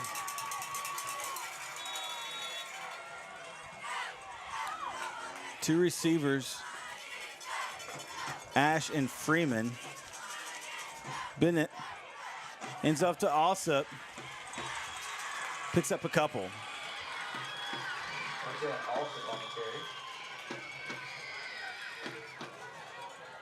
Hey, let us know if you're enjoying the broadcast. Let us know who you're cheering for. Again, it's been a blast to bring this game to you, and just really enjoyed everyone tuning in. Second down, 8 to go. Hand off to Ash. Lowers the shoulder, picks up a couple. So it's going to bring up 3rd and 6, so big third down here. And probably in 4-down territory, Yeah, there's going to be some 4th down plays in this fourth quarter as well. Shoot. Oh, yeah, that somebody's going to have to capitalize on one side of the ball or the other that are going to mean a lot to the outcome of this game. 3rd and 6. And the band is very active for them trying to snap the ball. Ash gets to the outside. Gets enough for the first down. Dude, I see these small communities. I think just the teams are used to it. They just roll with it. They just go. Man, and especially, coming in this fourth quarter stretch here. Yeah, Chasen was chasing down Ash on that far side. Thought he might get him before he got the first down, but Ash had just enough of a head start to get the first down inside the 40-yard line here for Mount Enterprise. 1st and 10. As we go under 10 minutes left here in the fourth quarter. Ash pitched to Alsop. He's still on his feet. That was a good-looking play there. Man, he bounces around like a pinball, but he's hard to take down. Yeah, you get him the ball when he's already got a little bit of a head of steam in terms of his speed, and he's going to be hard to get down. So he takes a bath and butter too. Yeah, another 10-yard chunk play, and just like that, they're inside the 30. Oh, might be the same play. Fake it. No, fake it. Yep, same idea though. Ash. Oh my gosh. I mean, you're just not going to get him down on the initial contact. No. 56 there. Case Pennington just went along for a ride there for a minute. He's spinning him around. And almost he has did a good pants job. down. Yeah, he did a good job holding on and hollering for help and keeping him from busting it because it looked like he might go over there for a second. He's like, he's not getting by me if I could. Because, I mean, that was touchdown saving for sure. Bennett throws. Freeman. Oh, wow. Intercepted. And that might be the play you're talking about on the defensive side. Courtney Whitaker back there, who's come in the game and played on the offensive side, goes back to the defensive side and makes a huge play for the Lions there. Wow. In intercepting the pass. With 8:27 left. Wow. It's been interesting to see the momentum pinball back and forth tonight, Jaron. It seems like Mount Enterprise will have all the momentum in the world and be in complete control, and then boom, the Lions come up and say, "Hey, we haven't won 40 games the last handful of years, not knowing what we're doing here," and come up with a big play. And I don't mind that play call, right? I mean, it's worked a couple times. They've got, and you were in, positive downs, right? Early downs, right? And so you had some room there. Yeah. But it's not the recipe they've used to score 60 points true. with either, Whitaker with the ball. He's brought down. If you're Mount Enterprise defense, this is your chance, right? Yeah. This will be one of those big drives we talked about. And, again, it's only happened when we've changed possession. Yeah. Not because of a kickoff or a punt, but because of a turnover, and in this instance, an interception in the end zone. 2nd and 8. Just inside 8 minutes now, tied at 60 here at Mount Enterprise. We got Mount Enterprise and Lovelady. Oh. Keeper for James. Well, I thought he had handed it off to Whitaker, and Ash just smoked him behind the line of scrimmage. But he did a good job, as he has all night, with that ball fake, and he tucked it and ran it himself.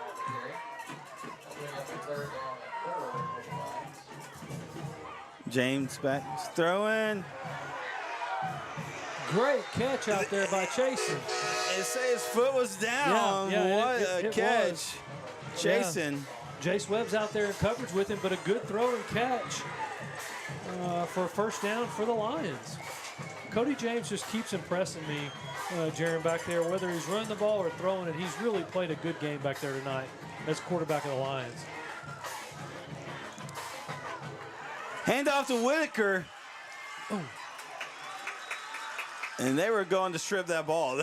They were. But big carry for him. Taking some pops the last couple plays. This time his helmet comes off. He's a little slow to get up. He's going to have to go off for a play, but he jogs off on his own. Some big hits the last couple plays, man. These guys are playing on both sides of the ball all night long and still popping each other late in the game. Just shows how much each side really wants this game and how big it really is. So 1st and 10. Guy in motion. Hand off to Vallejo. He gets some space. He's brought down, though. Man, it sure looked like he was going to go. At the last second, Rubio trips him up. And literally a touchdown-saving tackle on the backside there. I thought he was gone. So 1st and 10, ball on the 15, 16. James escapes pressure, but good job by the Mount Enterprise defense.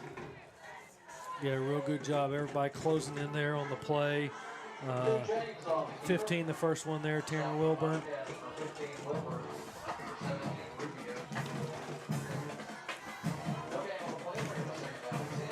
Second and 10 here.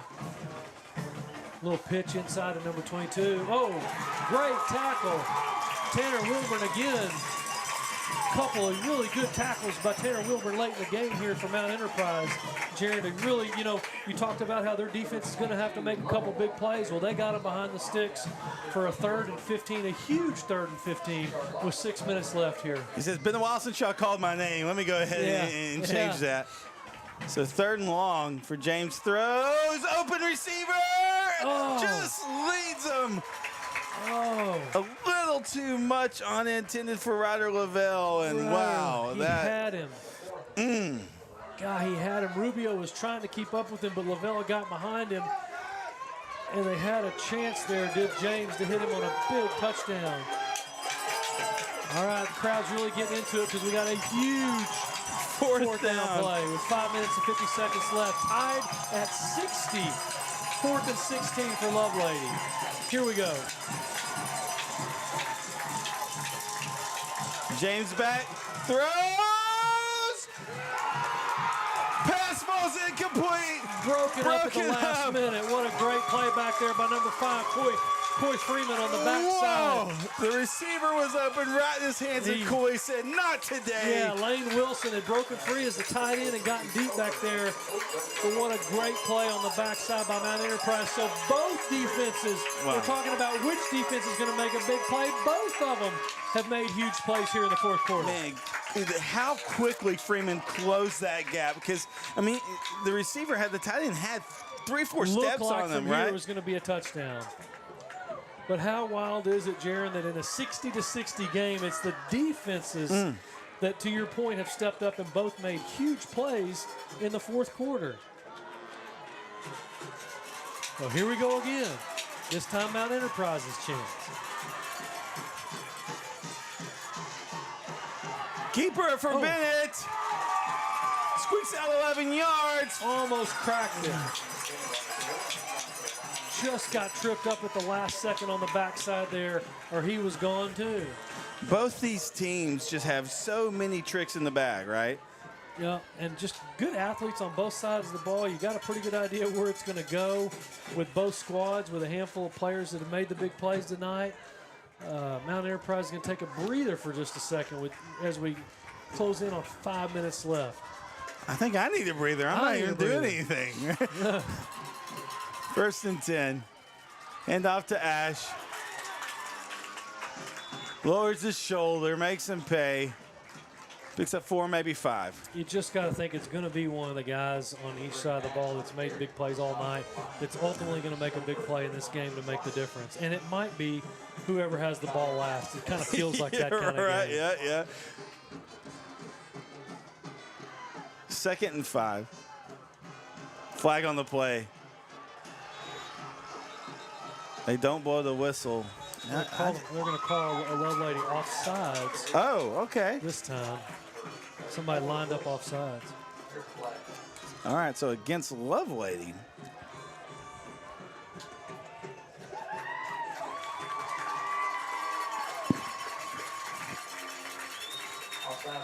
Well, if you're just tuning in, as more and more of you are, based on the numbers we're seeing here, you got a great football game that you tuned into, 60-60 here at Mount Enterprise tonight between them and Lovelady. 4 minutes and 28 seconds and counting.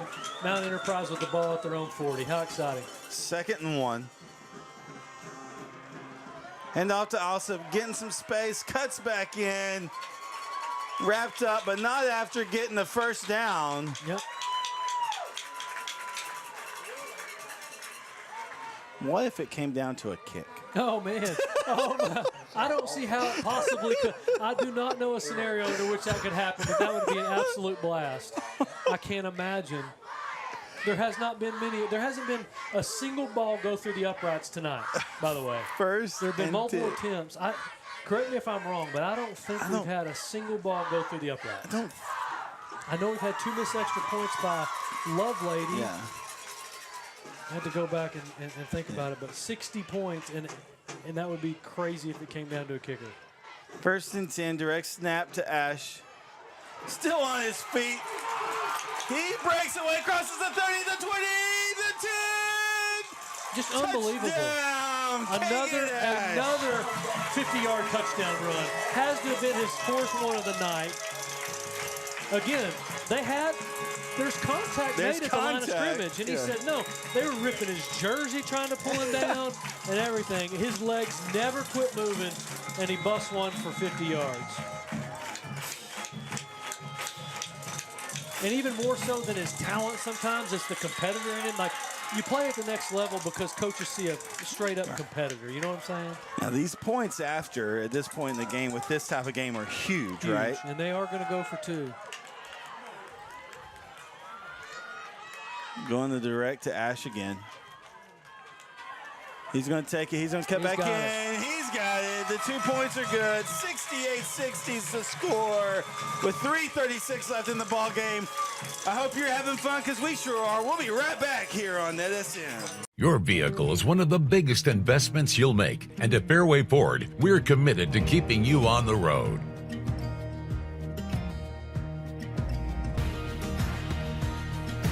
Our service technicians are experts in all aspects of every vehicle we put our customers in. And with our mobile service, you can stay safely where you are. Our team comes to you to fix whatever issue you're having. Learn more and book your next appointment at fairwayfordhenderson.net.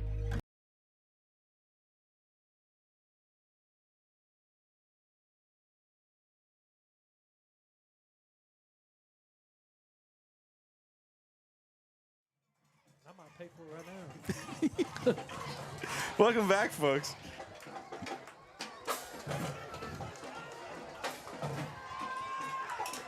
All right, here we go. Pretty exciting environment here in Mount Enterprise tonight. What a good time. What a good football game. This is quintessential Friday Night Lights in Texas, right? I mean, it doesn't get any better than this. Stands packed on both sides. 2A football. Guys going on both sides of the ball. High kick. No. Oh, no! In touch. I'm just telling you. So did it touch the Lovelady play? It doesn't matter because it's just an onside kick at that point. They can recover it no matter what. Well, it would be down if because he fumbled it. I don't think it touched anybody, Jaron. I just think they were able to recover it. I don't know if you can advance that ball, but it's clearly Mount Enterprise's ball. Whoa. On a little pooch kick that took a huge bounce forward. And number 5 for Mount Enterprise, Corey Freeman was there to pick it up. And it's going to be Mount Enterprise's ball inside the 20-yard line. Another huge play in the kicking game. One went Lovelady's way, but the biggest one so far just happened. It's going to go Mount Enterprise's way as they take over in the red zone with 3:34 to play, up 8. Chew it up here, right? If you're Mount Enterprise, you're chewing it up. Now, I don't know if 3 knows how to do that. He may just house it right here. Bennett keeps it. Gets 4, maybe 5. But I have no problem just waiting to snap the ball till the last second. You know, taking as much time as I can.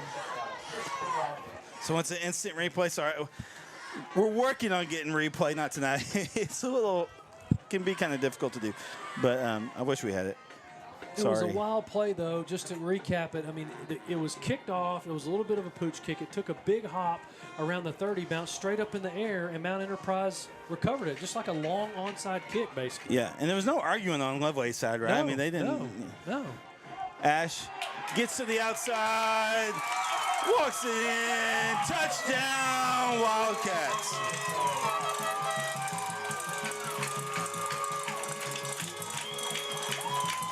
I mean, I don't know how many T-shirts they have to throw out tonight as they throw them up in the stands every time Mount Enterprise scores, but there's a bunch of them. They've been throwing them all night long, and they have 74 points. Just a crazy minute of football right there, Jaron. We went from a tied football game to Mount Enterprise potentially going up by 16 points in a minute. We got helmets flying. I don't think he got in. Yeah, the 2 points, no good. That's his helmet that came off. And he did not get there, so it's going to remain a 14-point game with 2:45. But with the pace of this game, anything could happen in 2:45. All right, so Mount Enterprise leads 74-60. We'll be right back with 2:45 left in the fourth quarter. You're watching football on NETSN.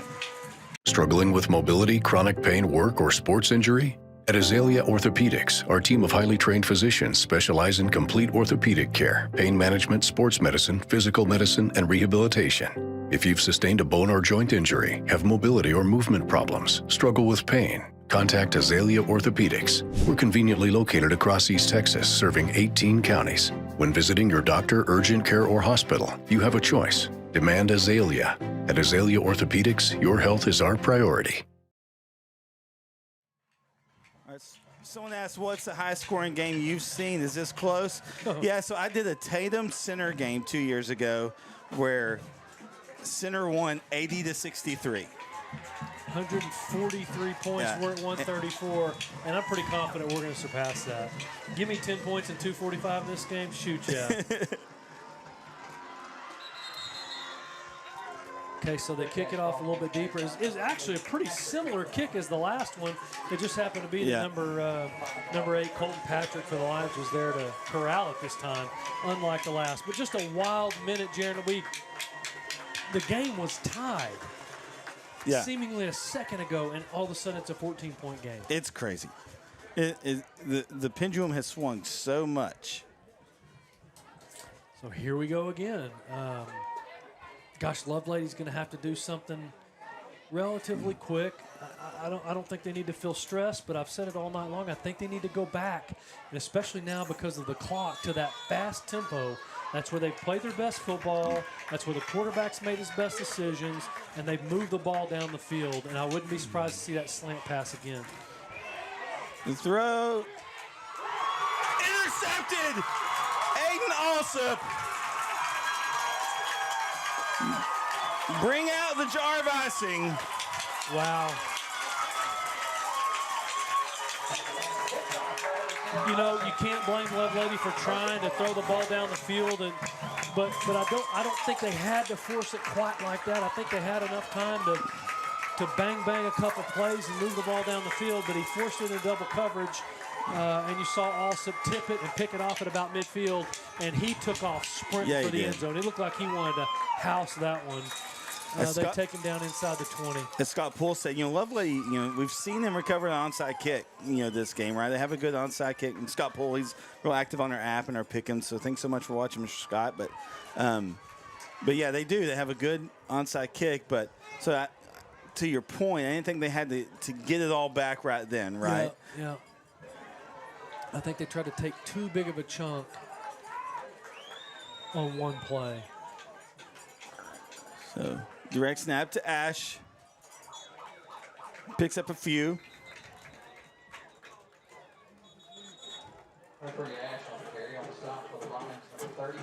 It looks like the Lions might start using their allotment of timeouts here after every play, that the clock keeps running. 2:25 left, down 14 points, with their backs against the wall inside the red zone. And the Mount Enterprise fans are starting to feel it a little bit. It's the kind of game where you're not really comfortable feeling the lead or feeling the game going your way. But up 14, inside 2 minutes, and driving, they're starting to feel a little bit more confident. But their defense came up with 2 huge plays. They recovered the onside kick, and that comes all on the heels of Lovelady's defense intercepting that pass in the end zone and looking like they wanted to swing the pendulum in their favor with the momentum. All you can do, and someone said this on the chat, is tip your hat to both teams here, right? I mean, no one gave up. I mean, this game, the pendulum swung so much, right? All night long. Yeah, and so, I mean, just crazy. And what I can't help but one thing I go back to is the failed 2-point conversions.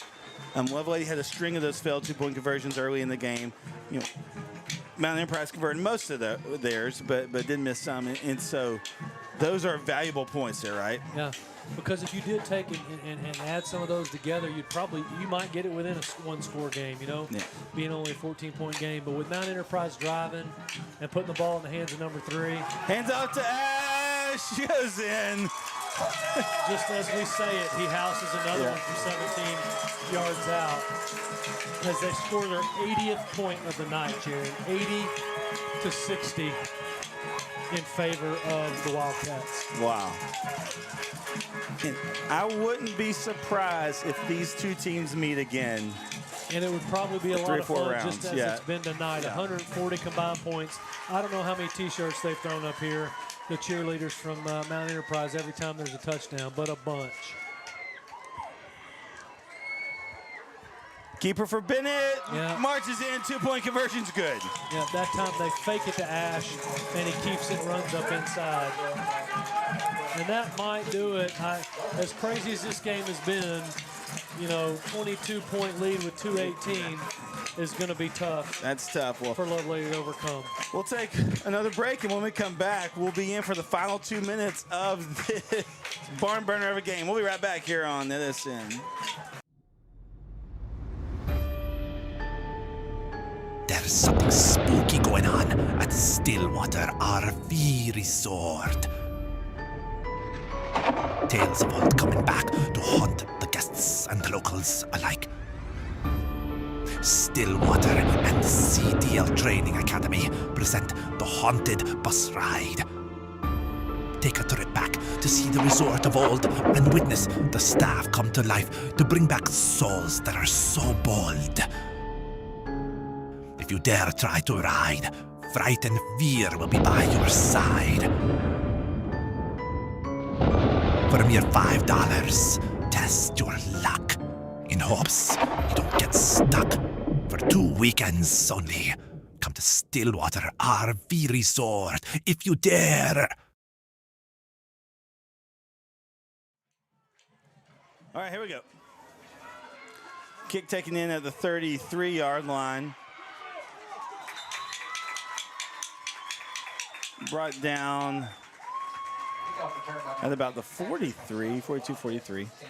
It's Colton Patrick. They've kicked it kind of that same spot all night long, and he was able to corral that one and bring it back for a few yards. But now it's even more desperate than it was on the last possession, right? I mean, they tried to throw it downfield on first down in the last possession, down 14. Well, now they look up and they're down 22, and they're going to have to take a shot of some kind. But again, it doesn't have to be downfield. I've talked about it a lot tonight. That slant play has been there for him a lot. If they get chasing with a couple steps, he can house it on a quick throw. Pass falls incomplete. He was looking for Stouffer out there, which we hadn't called his name a lot in the fourth quarter. We called his name a ton in the first 3 quarters, but they just haven't been able to get him the ball like they probably wanted to here in the fourth quarter.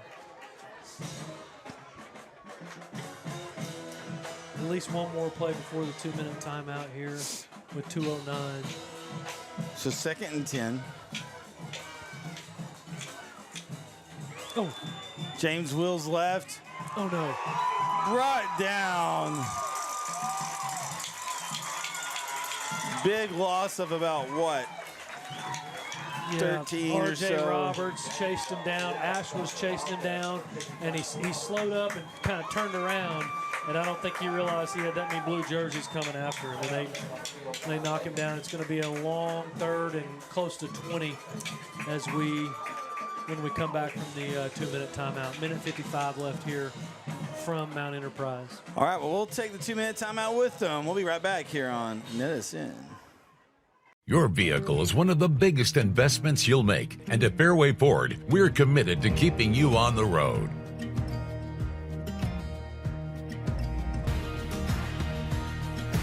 Our service technicians are experts in all aspects of every vehicle we put our customers in. And with our mobile service, you can stay safely where you are. Our team comes to you to fix whatever issue you're having. Learn more and book your next appointment at fairwayfordhenderson.net.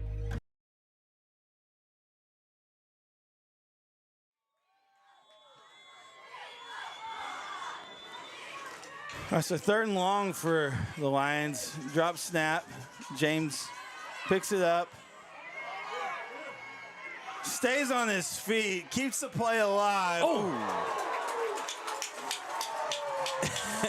Is that Ash? Yeah, it was. Good gosh. I mean, he came up and just leveled the Lovelady quarterback as he's trying to run for the first down. He did pick up a good chunk of yards. He did, yeah. Good fourth run. and reasonable. Yeah.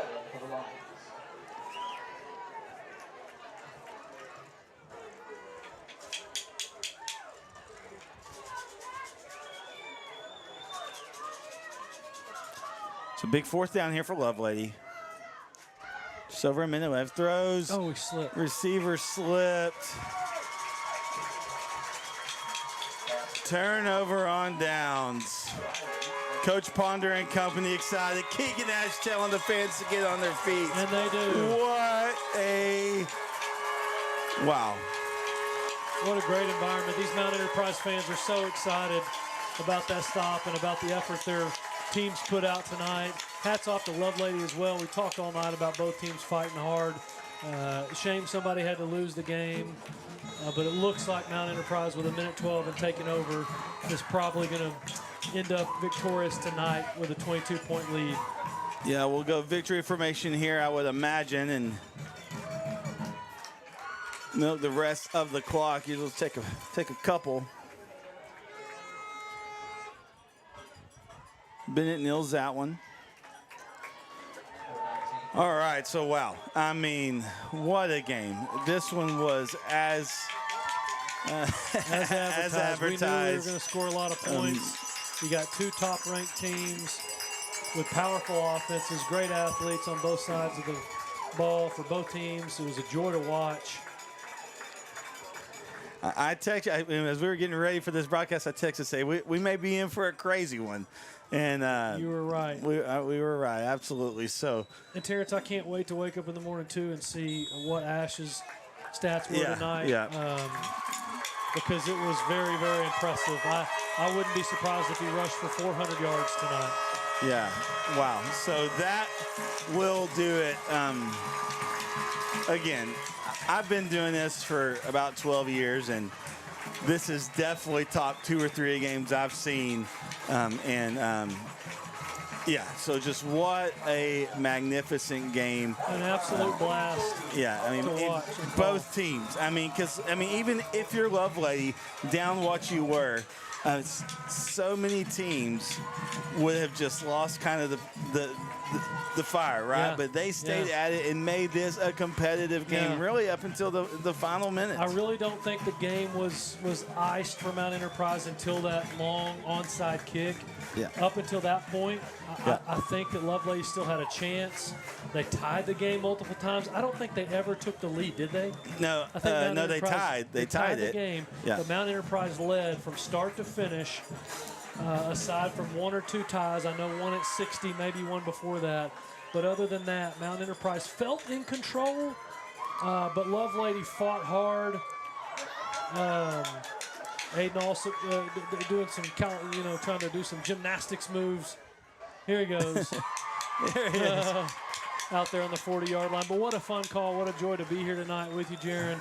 And a really, really fun Texas high school football game. Yeah, well, again, I just think we were in for a treat. And I got to give it to both these coaches, both these schools, both these communities, and these players. I mean, on both sides. It was a treat. And so, again, we ended here with Mount Enterprise defeating Lovelady by a score of 82-60.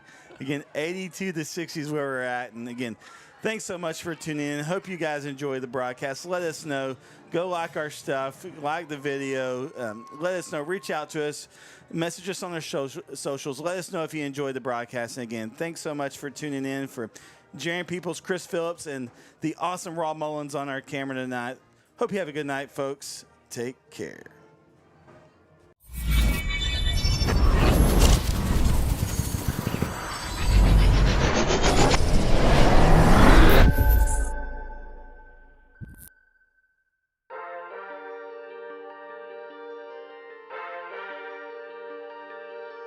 Keeps Williams fights through the yards, breaks some tackles. Williams still on his feet. Williams breaks another tackle. Here he goes. He's got some blockers. Sam Williams, he ain't gonna catch him. Touchdown, God. 59-yard touchdown run on 3rd and 2 for Sam Williams. Yeah, whoa. They get set early, very quickly here. Play clock down to 3. Dixon gets it off, low snap. Pickram up the middle, and there he goes. Pickram into the secondary. Pickram is going to go. He is gone. Touchdown. Macho steps up in the pocket, and he gets away from one tackler, avoids another tackler, tries to run. He's still on his feet. Camacho's still on his feet. He's still running. Camacho, goodness gracious, he's still going. Camacho, is he going to score? Wow. Touchdown. Quick pass. Bork adjusts and intercepted, and he caught it. He's coming back. He's coming back. He's going all the way. Oh, my God. No, it's Taylor. Just let him go. Just let him go. And a pick 6. Kind of stalled him out here. Brisbane got Stewart with a little. Oh, he ran over the defender. The helmet coming off. Holy man. Quarterback Smith. And Smith's in the gun. He's going to go back to pass. Goes out to his left. He's got a man open. It's Bork again. Caught. Bork breaks some tackle. Oh my gosh. He's still on his feet. He's inside the 10. Touchdown, Arp. What? Here we go. 1st and 10. They're going to throw it outside. They're going to double pass here. Going deep. That's Man Scott. What a catch by Man Scott. It's a one-handed grab. He's going to go almost all the way. Just tackle at the 1. Highlight reel right there for Man Scott. Oh, my goodness, Jason. I don't think you'll see anything like that. Woo! That's not an East Texas highlight reel. That's Sports Center right there. Man, oh, man. What a catch.